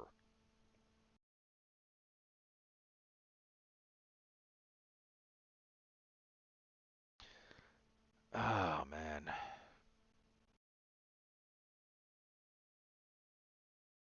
I Here's the thing about this. Here's the other thing about this. There's a YouTube channel. It's not the biggest sort of martial arts YouTube channel in the world, but you might have heard of it. And if you haven't, then please go look it up. It's very good. By the YouTube channel is called Napoleon Blown Apart. And he did a lengthy retrospective on the rise and fall of the Ultimate Fighter. There were 3 different episodes, and naturally after that you put them together in a supercut. It's like 4.5 hours long. But because when it gets to the season of The Ultimate Fighter that Tony Ferguson won, I believe it was the 13th. Tony's kind of the only guy from that season worth talking about, so he talks about his rise and fall. And he mentioned that he made a very inappropriate comparison, but it's one that's especially poignant to me for a few different reasons. But he mentioned that on Tony's losing streak, there have still been flashes of who he used to be. He did drop Gagey with an uppercut, but we almost kind of give him a pass on that one because, it was a good-ish fight. I say good-ish, a little bit too one-sided to be like an all-time great fight, but good grief, what a performance. And then, you lose to Charles Oliveira, like, oh, okay, it's Charles Oliveira. Then he doesn't have a tremendous amount of success against Beneil Dariush, but Dariush also really wrestles and outgrapples him. Then he has a good enough first round against Michael Chandler, but can't sustain it. He, drops Bobby Green at one point. He has, again, bits of success against Nate Diaz. Like, there's flashes of that in there for Tony. But the comparison that Mr. Napoleon gave was it's a little bit like talking to someone who's suffering from dementia. There's times when that real person makes their way through the fog and through the disease. Those moments of like lucidity and everything. But it's just moments and they get fewer and further between. And that's poignant for me because several people in my life, some close enough to be family and some family, have dealt with Alzheimer's, dementia, things in that vein, and man, is that rough. But it's an accurate in comparison with what Tony. Watching those fights, again, man, there's moments. There's moments, but they're just moments. They're just moments. They're not. That's not who he is anymore. I wish, and I wish so much had gone differently in Tony's career. I don't think he ever beats Khabib, for the record. But he should have had that fight. He should have fought for the belt. There's one fight he won. I can't remember if it was after the Pettis or the Cerrone win. Let me check. Because it wasn't Kevin Lee. Because he wins the interim title when he fights Kevin Lee, then gets stripped of that because the UFC is willy-nilly with those things. There's a real argument to be made by people smarter than I am that a giant portion of the UFC's outsized market control and control over their fighters is the fact that they own the titles. There's a reason boxing doesn't allow it. That's all I'm saying. But it was after one of those fights when. Because which one was the Pettis fight? Might have been before that, actually. Did he do it? It wasn't after the RDA fight. Because the Pettis fight took place on the same card. It was UFC 229. That's Khabib and Conor. It might have been after Dos Anjos. Because Conor was the lightweight champion at that time, but was not fighting and was doing doing the trying to chase down Floyd Mayweather for a boxing match. He got on the mic after that and said, "Hey McNuggets, defend or vacate." He was speaking for the people. Tony Ferguson, champion of the people in 2016. Um, yeah, and just again, man, what happened to him? Fight game is cruel. Suffice to say, I am not picking Tony Ferguson to win. I am rooting for him. Nothing would make me happier than him beating Paddy Pimblett.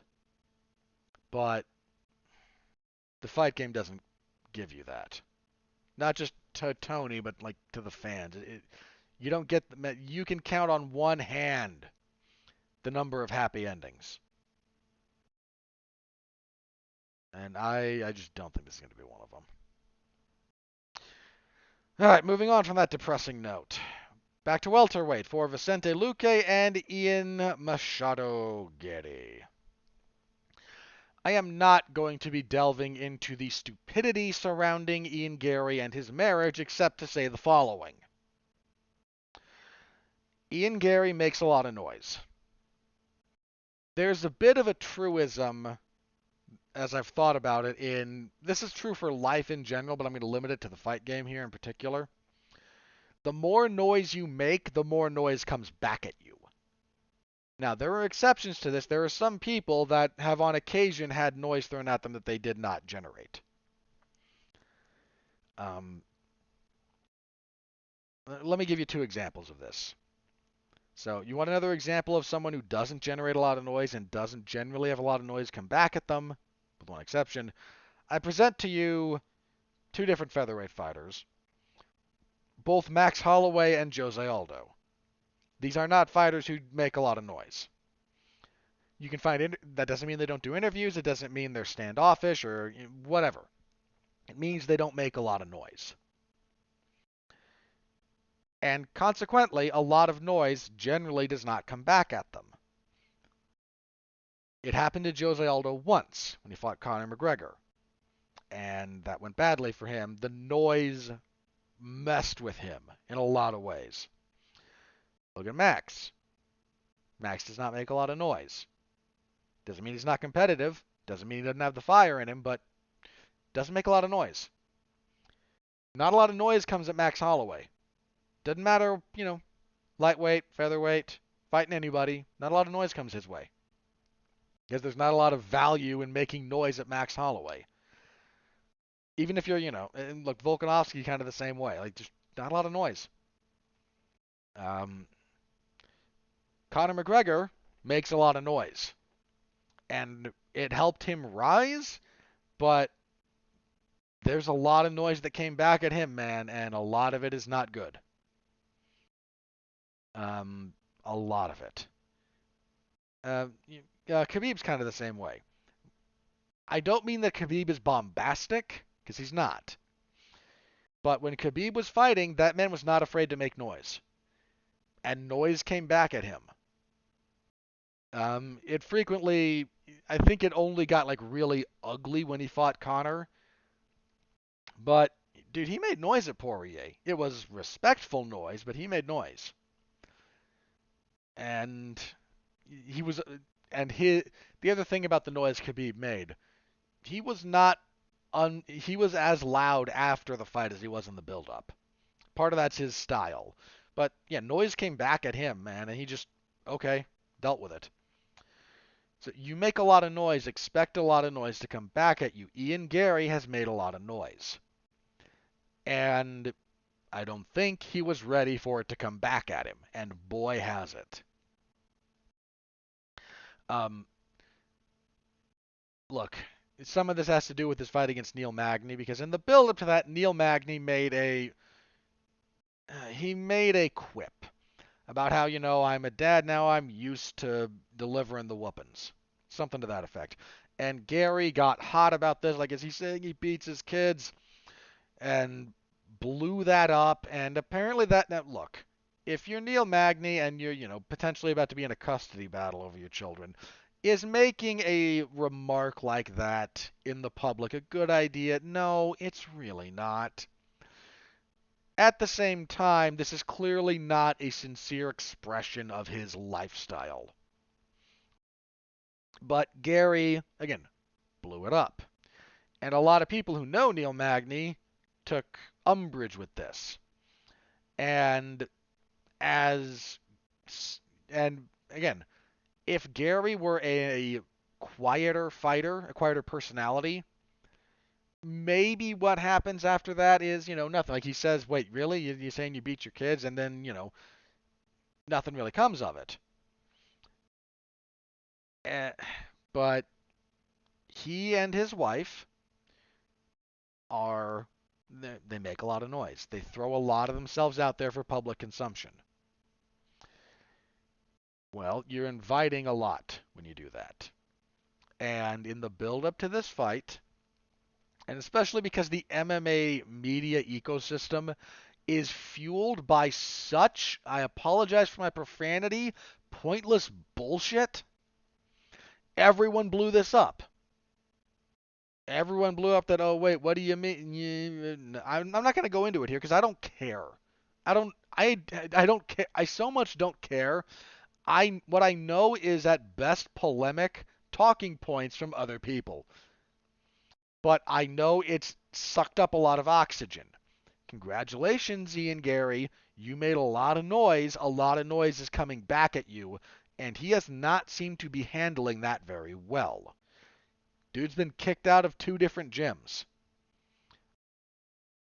And dude, you don't want a lot of noise coming your way. Don't make a lot of noise to begin with, man. And there's a fine line to walk with that because you got to be the squeaky wheel to get the grease. The UFC likes their fighters louder, generally speaking. But my cautionary tale to everybody, you make a lot of noise comes back at you. So there, dude, there's going to be a press conference for this thing at some point this week, and this guy is going to get savaged. Everybody else on that podium is going to throw nuclear warheads at Ian Gary. And he might still win this fight. He's fighting Vicente Luque, which is not an easy fight. Luque had that scare with a brain bleed not too long ago when he lost to Jeff Neal. Got a pretty good win when he came back to action, beating Rafael dos Anjos. This is a tough fight. Even under the best of circumstances, this is a tough fight for Gary. But Luque is also a little bit hittable, and Gary's pretty good at hitting people. Gary's been hurt in the past. He seems to have closed a little bit of that, but I don't know. This is designed to get Gary a win over a guy who's been very good for a very long time, and the UFC is kind of. My hunch is the UFC sees Luque as past his expiration date. And that may be true. I think he's on the downside of things. But he might also have enough left to kind of spoil their next golden boy. So, tough fight. Tough fight for Gary. I think I'm still going to lean towards him. But Luque very well might have something for him. And that's your main card. Really good main card. Man, okay. Most of those could main event a fight night. I don't think you could main event with Ferguson and Pimblett at this point. You'd be stretching to main event with Luque and Gary. But Thompson and Rachmanov could easily main event a fight night. Easily. Anyway, prelims.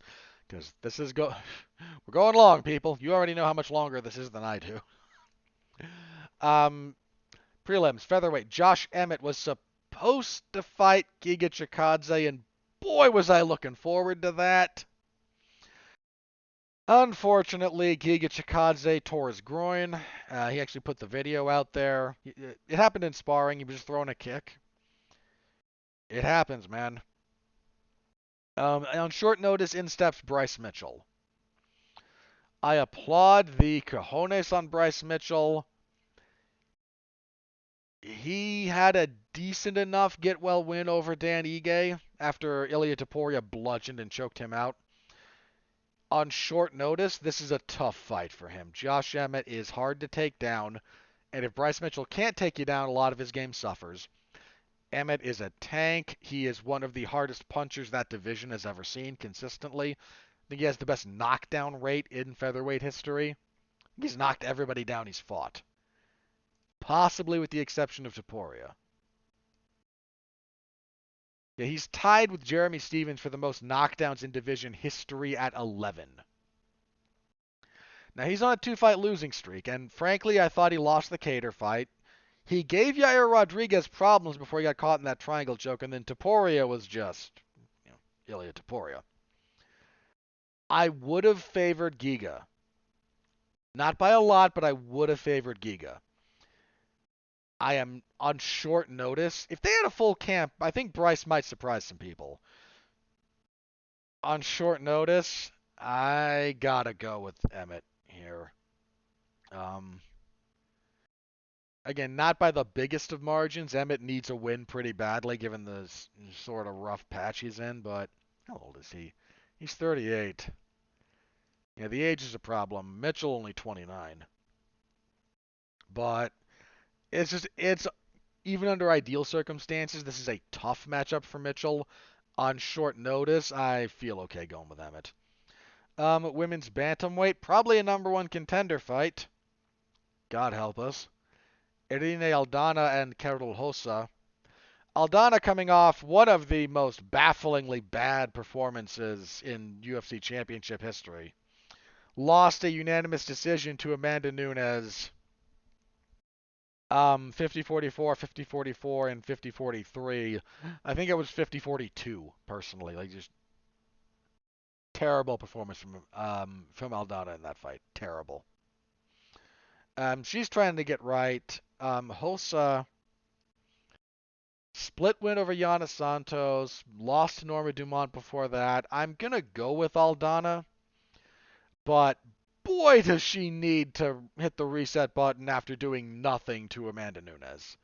I mean, Nunes having one of the more dominant decision wins you'll see, and then retiring double champion while Juliana Pena is out there going, please remember that I exist. Now getting a Juliana Pena and Raquel Pennington for that vacant belt. They may as well close that division.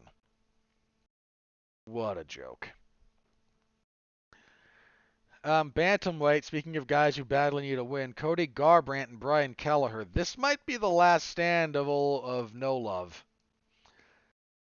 So he got a win when he came back to bantamweight against Trevin Jones. His flyweight debut went badly when Kai Kara-France stopped him in the first round. I mean, he is 2-5 in his last 7. Now, in fairness, TJ Dillashaw twice and then Pedro Munoz. Tough stretch.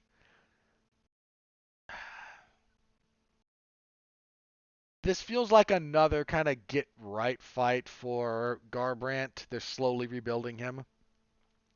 Brian Kelleher on a 2-fight losing streak to Umar Nurmagomedov and Mario Bautista.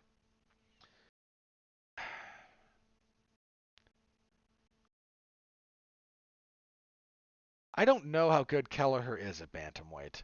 He's struggled in that weight class. He's flirted there. He's bounced around a little bit between featherweight and bantamweight. Umar beat the crap out of him, but Umar might also be champion in the near future, depending how bad his shoulder injury is. Mario Bautista, I do not hold that same opinion of. I'm going with Garbrandt here. They're still kind of building him back up, but he's on thin ice. Dude, if he loses to Kelleher, that would be disastrous for him. Not because Kelleher is a scrub, but because of where the perception of Garbrandt is versus what would have happened to him his last handful of fights. That'd be real bad. Women's flyweight, Casey O'Neill and Ariane Lipski. Pretty easy O'Neill pick here. Coming off her first loss when she ran into Jennifer Maia. But Lipski is almost remarkably unremarkable. Like her UFC record is what? An even? Is she even? Is she 5-5? She is. On a 2-fight winning streak. But I'm going with O'Neill here. That seems pretty safe. On the earlier prelims, light heavyweight, Alonzo Menafield and Dustin Jacoby. I'm okay going with Jacoby here. Coming off, dude, when he beat Kennedy Nzechukwu, pretty good win. I mean, I thought he beat Khalil Roundtree. Didn't think he beat Azamat Mrzakana, but I thought he beat Khalil Roundtree. Menafield has done okay for himself recently. He had a rough stretch for a minute or two, but hasn't lost in his last 4 fights. Stopped Oscar Mozarov, stopped Misha Sirkunov, had a draw with Jimmy Crute, then beat him in the rematch. I'm going to lean towards Jacoby here, but if Menifield's really figured himself out, he can win this. Flyweight, Tiger Ulanbekov and Cody Durden. Durden losses in the UFC to Jimmy Flick and Muhammad Makayev. 4-fight winning streak. JP Bays, Carlos Mata, Charles Johnson, and Jake Hadley. So a lot of wrestling. Ulanbekov only lost in the UFC to Tim Elliott, coming off a win over Nate Maness. Um, Close one. My hunch is Durden's probably the favorite, but I'm going to lean towards Ulanbekov.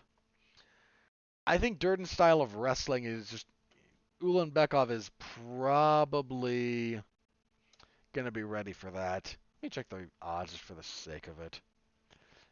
Um, these. Let me see if I can find this one.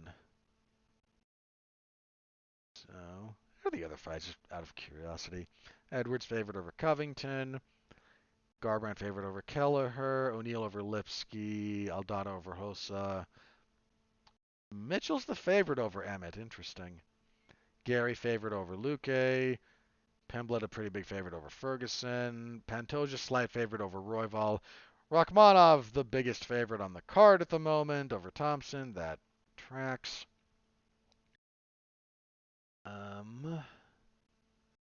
Yeah, this has Ulanbekov as a slight favorite. Okay, I can see that.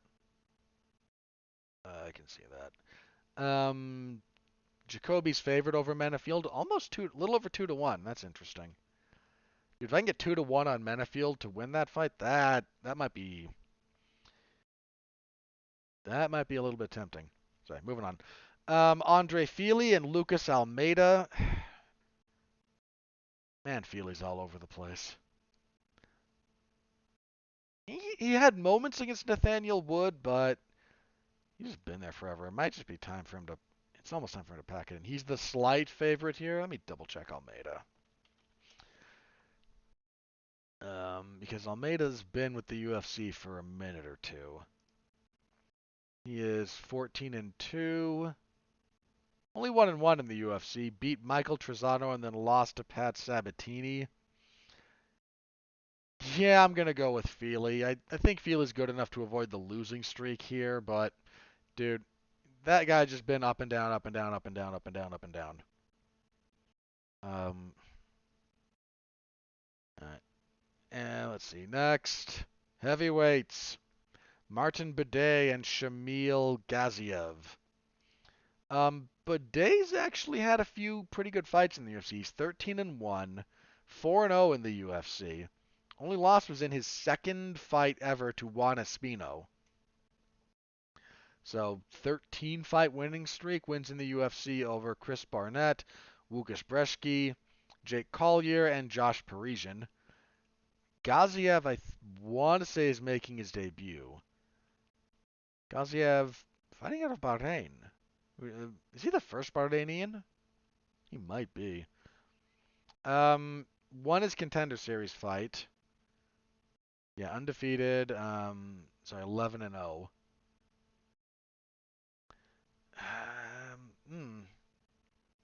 Has wins. Beat anybody I know. Beat Darko Stojic. That's the only name I recognize.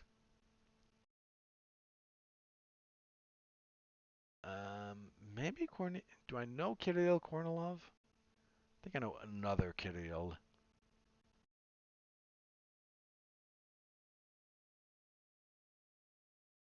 I might have seen that guy fight. That's actually a pretty tough. I'm gonna go with Bidet.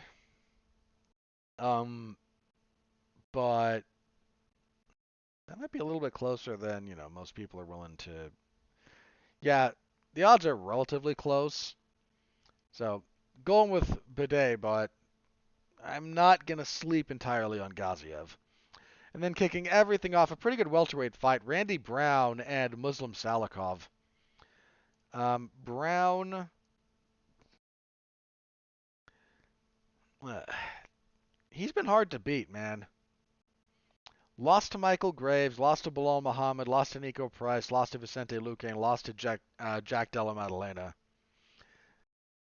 Those are all okay, not Michael Graves. Everyone after Michael Graves at least is like winning in the UFC.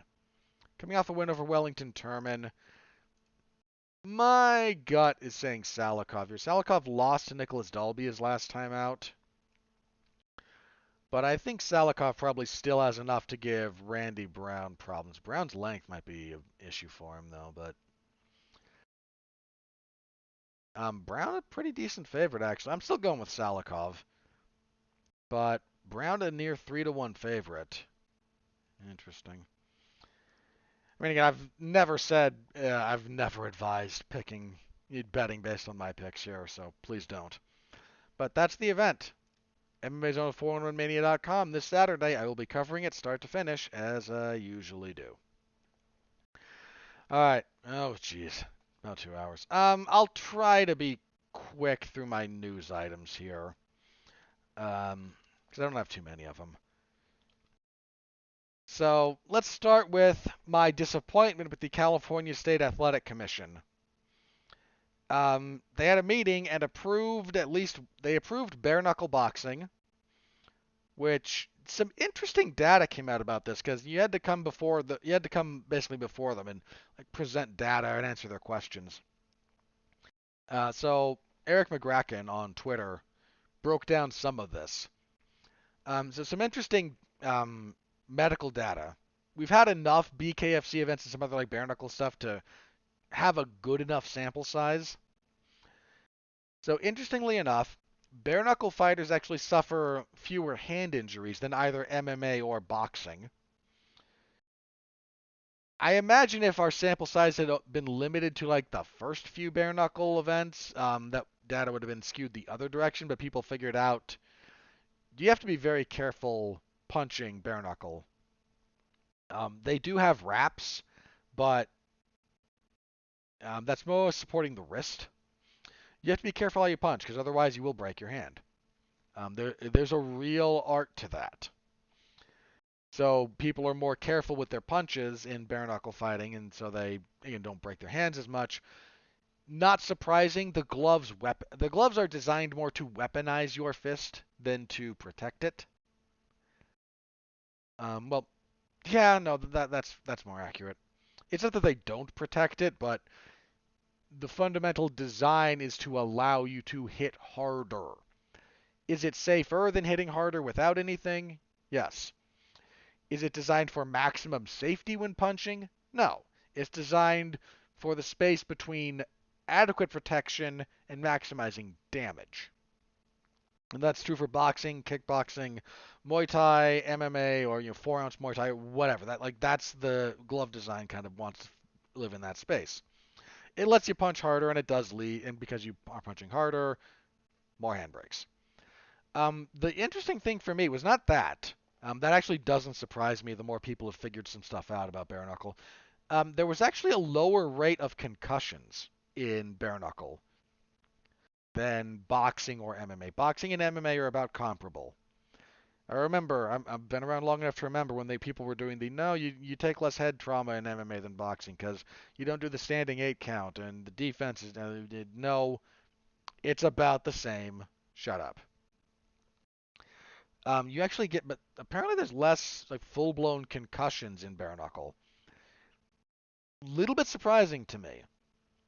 Maybe it shouldn't have been, but you're not getting hit as hard as often.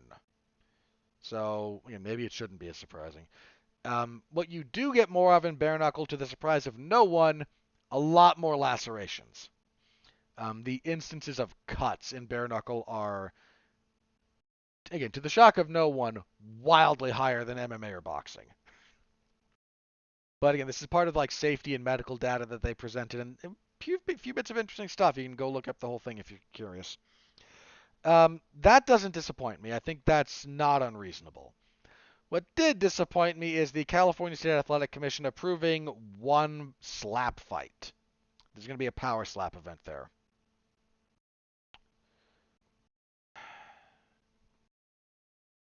I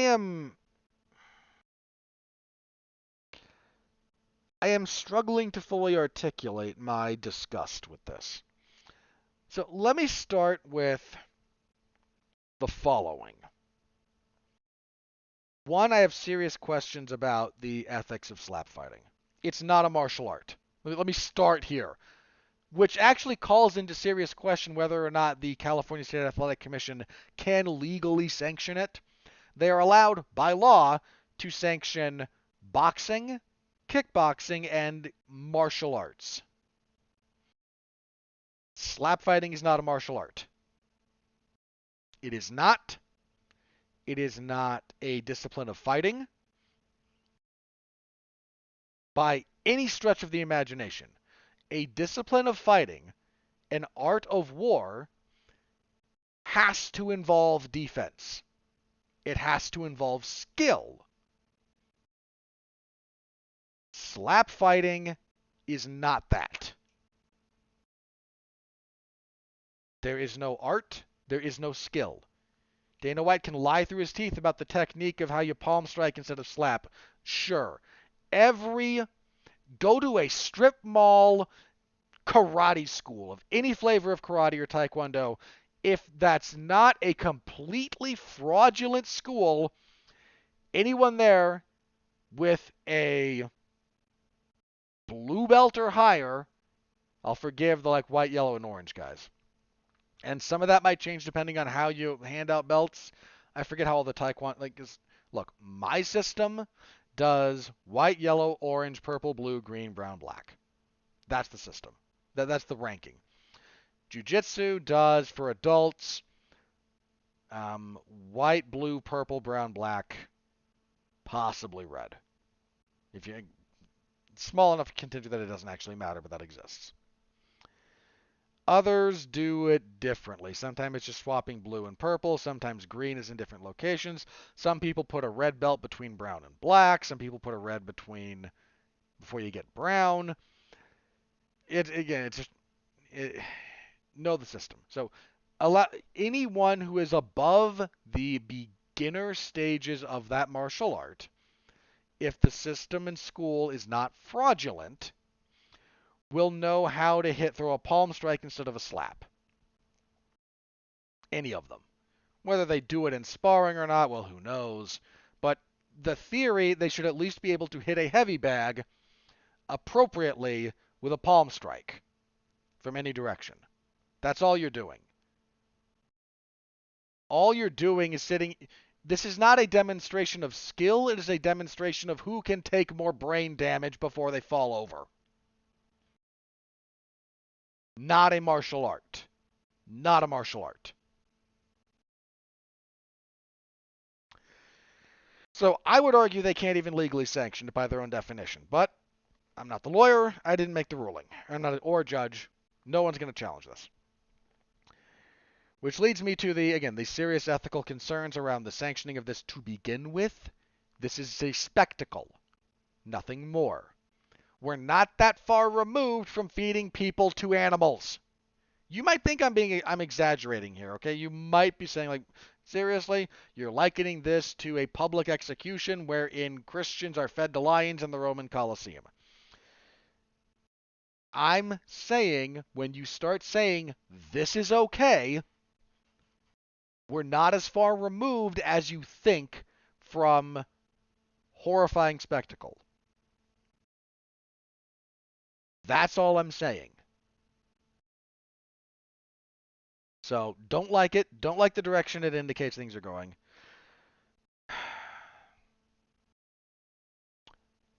And allow me to put forth the following to the Nevada State Athletic Commission, the California State Athletic Commission, to any governing body. I'll exempt Colorado from this for a second for a reason I'll get into.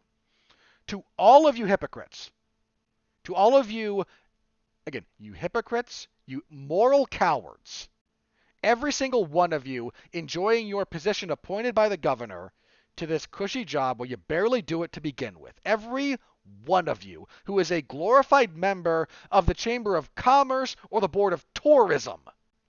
That's what you are. You are not caring about the human lives you are endangering with this bullshit. To every one of you, sanction the universal rules of mixed martial arts if we're going to do this.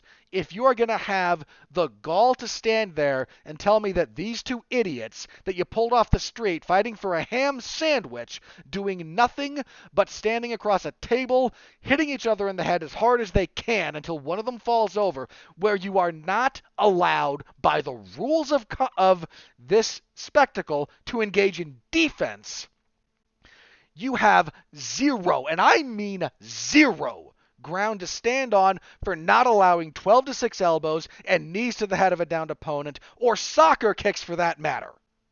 But you won't sanction that, will you? Why? Because you're cowards and hypocrites who want to stay in the UFC's good graces.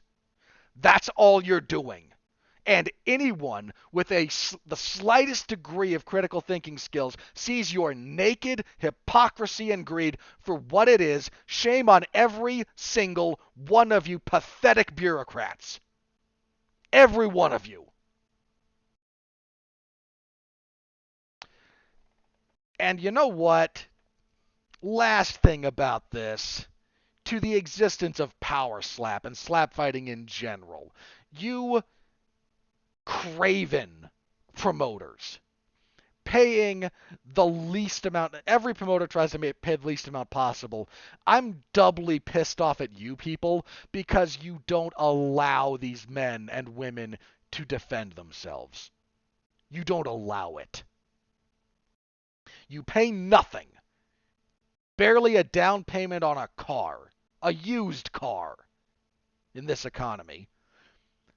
You don't allow them to defend themselves. You ruin their quality of life. Part of your medical presentation for this, by the way, I read this, is the theoretical argument that there's no consensus around about the linkage between concussions and CTE.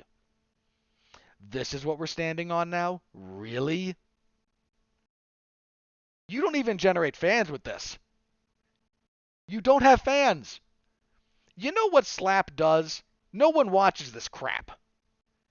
No one watched your stupid reality series on TBS. That's why they canceled you. They would have canceled you after 3 episodes if they could have, when you shed 65% of your total audience. Dude, you didn't even get a bump for your finals. All you did was shed viewers. Because all you can do, Dana, is try to rehash the past. Like, hey, a reality series did well after pro wrestling, right? When we had The Ultimate Fighter after WWE Raw, let's put Power Slap on after AEW. Idiot. So now you're airing on Rumble. Which is funny. Look, man, I'm not here to dump on Rumble in the general sense. YouTube needs a competitor. I wish it was Rumble. I wish it was anything. YouTube's monopolistic power over whatever the... You know what YouTube is? You know what Google is? You know what these people really are? And I mean this. They're not content hosting websites. They're advertisers. They're advertising space. What was it, like 2 or 3 years ago? Amazon. Freaking Amazon made more money selling advertisement space on their website than by actually selling stuff. Billboards may be going down in most areas of the country. Not mine. But boy, are they just plastered all over the internet. Get a good ad blocker, people, I beg of you. It's hilarious to watch. But that's what YouTube is, basically, at this point. It's ad space. They're an advertising company that just throws crap in front of content provided by other people desperate to get pennies for what you leeches make off of ads. Anyway, but they need a competitor. I wish it was Rumble. It's not. But you're airing your crap on Rumble. No one's watching.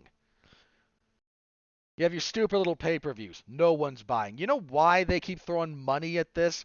Because it blows up on TikTok. Because the ADD-riddled algorithm section that just doom scrolls through these 20-second clips, 20 seconds is too long for some of these, will come across on occasion, hey, watch this guy slap this other guy so hard he falls over and into convulsions. And you go, huh, that's funny, next. But because you actually watch the entire like 6 second clip, hey, look at all the views we're getting on TikTok or YouTube Shorts or Facebook Reels or whatever stupid iteration of this we have. You don't actually have fans. You know what you have? You have rubberneckers. If you're not familiar with that term, I picked it up from my grandfather, who was a member of the California Highway Patrol for like 20 some odd years. Rubberneckers are all those people who slow down and turn to look at at the wreckage on the side of the freeway before they actually get back up to proper speed and move on. Like that's who watches this. They don't care about the people. They don't care. They look at a car crash for 10 seconds and move on and don't care anymore. You don't have fans. You have the morbidly curious.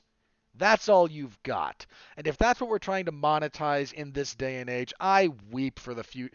Dude, I do not preach here, but I do not hide the fact that I'm a religious person.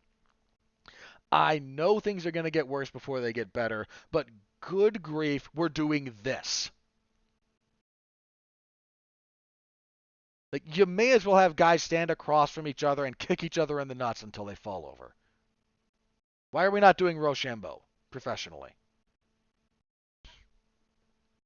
Someone's going to try it. I'm sure Fight Circus has done it. Ugh. Fight Circus is more legitimate than Power Slap. And Fight Circus does like 2-on-1, or they had a phone booth fight. They actually got like an old phone booth, put two people in it and said fight. They've done car jujitsu, which is just jujitsu in a car because weird contraptions that you can use in space and whatnot. That's more legitimate than Power Slap.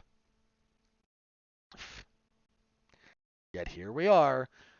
One of the, in theory, better commissions in the United States, the California State Athletic Commission, has said, sure, we'll sanction one of these things because we don't want to piss off the UFC. And because we don't want to piss off the UFC, we won't sanction other versions of the MMA rules, even though they are less damaging and provide a more serious moral and ethical framework for their existence than two people standing across a table from each other, taking turns, hitting each other in the head as hard as they can, where defense is disallowed. You want to know why people are falling away from the UFC? I'm going to talk about this when I talk about 2023 in review. But a lot of people have stopped watching because they have seen too much how the sausage is made. And they have seen too much of this. Dana White's counter of like, hey, if you don't like it, don't watch. Guy, no one's watching.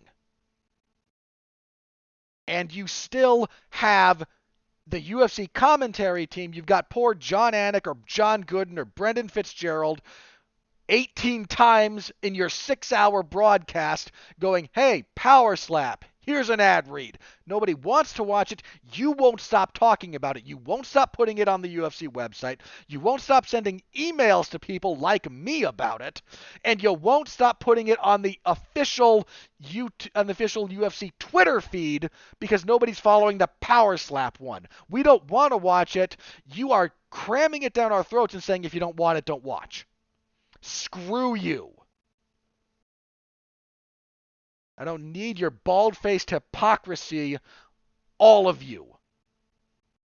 That really has gotten under my skin, clearly. I am not the only one, and I have had a more temperate reaction to this, all things considered. Part of the reason they don't put that on the official UFC Twitter account anymore, they used to do it a lot more. They don't do it as much now. They lost followers by the millions because they didn't want to see it. Ugh. Sorry. That was my cathartic soapbox rant for the evening. I apologize if I blew out any of your speakers. I hope I didn't. All right, last thing. This is somewhat related to that. So, a lot of the court documents, part of the one of the things that was ordered by the judge more in the ongoing lawsuit, the Lee et al. Versus Zuffa lawsuit, was in the last bit where the judge set a trial date, denied one of the claims, he also ordered the unsealing of the documents. There's a bunch of stuff that had been seen by the lawyers, by the judge, by the experts, but it was sealed, so only they had seen it. And he ordered the unsealing of a lot of it. Again, there's a few things that are redacted for privacy's sake, but he unsealed a lot of it. And the UFC didn't want this, and the lawyers didn't want this getting out, and it became obvious why. Um, we know a lot more about the specific numbers of payouts. We now have the attitudes of a lot of the people involved, which are not good. And I've seen a lot of people refer to this trial that the judge set a start date for this in April, I think. It was March or April, one of the two. But I've seen a lot of people assume this is going to be a jury trial. If they're assuming that, I'm going to give them the benefit of the doubt and say they have seen something about how the judge wants this to go about that I haven't. Antitrust stuff is, again, it's frequently bench trials. Not always, but frequently. If this one is going to be a jury trial, then a lot of the stuff here is pretty damning. There is an attitude very clearly present. We see a lot of stuff that Joe Silva did, why he was so hated.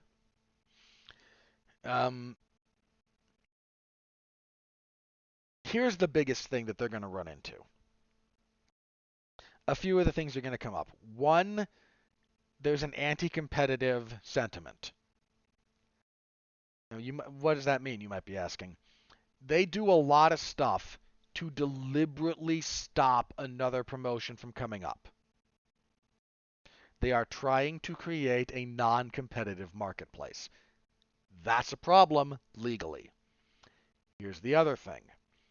Some of what they do business-wise and contract structures and whatnot, here's the reality. Part of the question is, did you become a monopoly? They're a monopsony technically, but I'm going to say monopoly for the ease of conversation. Did you attain a market monopoly illegally, which you can do? I don't believe the UFC did. However, once you attain a certain amount of market power, what you're allowed to do changes. By way of example, if I work for an accounting firm, I'm not an accountant, but just if I work for a firm and I want to renegotiate my contract, and I say, you're paying me $55,000 a year. I would like to make $100,000. Here's my reasoning. If the response from the firm is, screw you, we'll give you $55,000 and we'll double your workload, that's not actually illegal. It's insulting and stupid and exploitative, but I am allowed to say, thanks, no thanks, and leave, and find another accounting firm of similar similar status, and go, hey, I was making 55, I wanted to make 100, and if they go, we'll give you 65 and we'll have a better health plan. Or again, like if I'm negotiating with my previous firm and I say I've got an offer from this one that's $65,000, like the fact that another firm exists that can make a comparable counteroffer means that if this other firm wants to go, screw you, we gave you an offer and we're not budging, it's not illegal. It's not great business, but it's within their rights and it doesn't violate any rules. If you are the only this is the only accounting firm of any note in the country, suddenly they can't do that anymore because it is expressly uncompetitive. It is expressly abusing their market share. Now, this isn't a problem in the accounting world or a lot of other spaces. It's not even a problem like horribly corrupt and abusive other for market spaces like pharmaceutical companies or whatever. Because again, there's alternatives to the individual entities. The UFC has outsized market share. They know it. Using that to abuse your workforce and abusing your market position is illegal if you're a monopoly. That's going to be a problem for them. The other problem they're going to have, and this is perceptual, back in ye old golden days, 2005, 2006, 2007, 2008. Part of the logic behind fighters being paid relatively poorly was we're not making a tremendous amount of money. Well, turns out we know what we, courtesy of this lawsuit, actually this would have been a little bit further along, but like we know what the executives, in this case would be like Dana White and the Fertittas, we know what they paid themselves versus what they paid the fighters. Like there's a 4-year period in here during this lawsuit, I forget the exact years, where the executives, so Dana White and the Fertittas, pay themselves like over this period like 1.2, 1.4 billion dollars. And they take out loans to do this, while the fighters in that same period of time made like all of them like 250 million. You're paying I am not actually opposed to, as a general rule, the UFC brass, the Zuffa brass, Dana White and the Fertittas, getting rich off of this endeavor. I'm not opposed to that. They put a lot of money into this. Like they sunk tens of millions of dollars into saving the UFC. And Dana White, for a long time, worked incredibly hard. That man was on a plane every week. He was talking to any media outlet. He was talking with regulators trying to get the sport into different states, especially New York. And just, he worked, he took years off his life working. I don't have a problem saying that. And I don't have a problem with him making a lot of money off of that. I really don't. I do have a problem with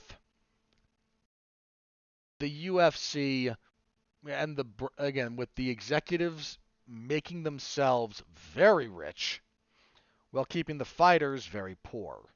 That I have a problem with. And when you're paying yourself 3x what you are paying the fighters,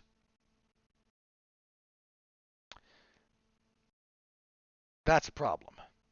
That I have a problem with. And at this point, I think it was John Nash make this point. If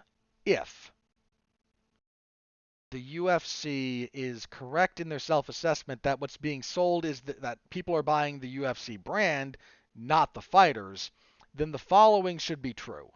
If what they're saying, if that's true, the following should be true. If that's true, then it must also be true that an average fight night with unranked competitors, top to bottom, is more successful and draws more money than a non-UFC event with like John Jones and Francis Ngannou as your main event. If what the UFC is saying about themselves is true, then any UFC event, no matter the talent level and no matter who's on it, will be more successful than any event with any other organization featuring any other fighters. Now, this is self-evidently not true. The UFC simply has a majority of the best fighters, and this feeds into the perception. But if you were to take a standard UFC fight night, main event it with unranked guys, and have nothing else but Contender Series alums making their debuts, put it against the same day, have networks compete over which one would you rather air, this UFC event or John Jones versus Francis Ngannou? You tell me, how does that go? Again, answer should be self-evident. But there's a lot of court documents that have been unsealed. Follow people who study this stuff more explicitly than I do. Bloody Elbow has a couple of great articles up there right now. I encourage you to go read them. Yeah, so there's a lot of stuff that I might come across this last year as anti-UFC, and I hope I have given them their flowers when they've deserved it. I hope you've seen that. And really, my gripe is on the administrative side of things. I still like the sport. I think I still like the UFC as a general rule, but part of the reason I do this, and one of the things I hope is clear, is that I speak the truth. I try to speak the truth. And that means when the UFC does something I like and I think is good, I give them their flowers. When there are issues, I say that there are issues. So, all right. I got a little bit more heated there than I expected. Again, I apologize if anyone might have been wearing headphones. All right, that's all I've got for news items. So let me check Twitter, see if anything crazy is broken. If not, we will do plugs and get out of here. All right, nope. So plugs. You know what? Before I do this, very briefly, longer episode this week. I thank you all for listening. I always do at the start of an episode, but because I do these basically unedited, I occasionally will go through. Unless I have a major production issue, I don't edit these. Um, and it's just kind of extemporaneous off the top of my head, so I never know how long they're going to go. And bless you all, and thank you for listening. Again, especially for some of these longer ones. So I know some of you would prefer shorter content, and uh, were my life a little different, maybe I would do like three short, like 3 40-minute shows a week. It's like, hey, here's a review, here's a preview, maybe here's a news one, or I might splash that into two. Do review and news, and like middle of the week preview and news. I don't know. It's crossed my mind on occasion, but at the moment, I don't.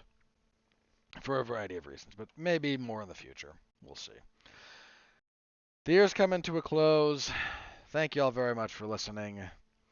My plugs, Monday, myself and Mark Radulich will be on Damn You Hollywood. We will review Napoleon, the latest Ridley Scott movie, which I have not heard especially great things about, for whatever it's worth. So be on the lookout for that. Last week, myself and Mark got together and we reviewed Godzilla Minus One. Great movie. Please see it if you can. If you want my thoughts on movies and other stuff on occasion, tune in to the W2M network. Again, I do Damn You Hollywood there pretty much every week. Yeah. So Napoleon this week, Wonka the week after, then Aquaman. The last movie, Napoleon, Wonka, Aquaman. What has happened? What has happened to the movies? I know what's happened. The Hollywood machine is what the Hollywood machine is. But yeah, again, if you're interested, that's where it'll be. Monday evening. Then the last two are on Tuesday evening. So tune in. Thank you very much if you're interested in that. That's it for me this week.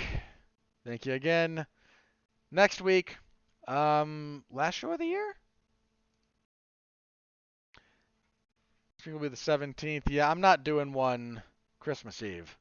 Sorry, guys. Will I do one New Year's Eve? I might do one New Year's Eve. What's the UFC? Hang on, I said I would do this, so let me quick check the UFC schedule. So they're not having an event until the 13th. So does that mean I wait until the 7th? Considering it's Christmas Eve and New Year's Eve on Sundays, yeah, I think I might.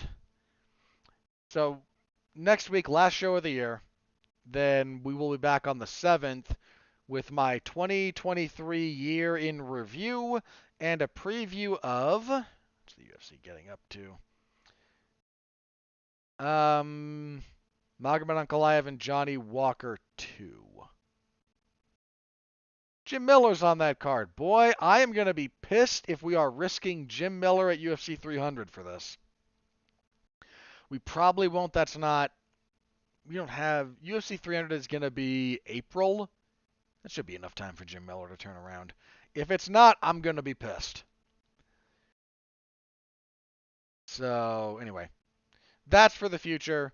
Immediate future next week, review of UFC 296, and that'll close out the year. So, thank you all very much. See you next week, and until then, stay safe out there and continue to be well, be safe, and behave.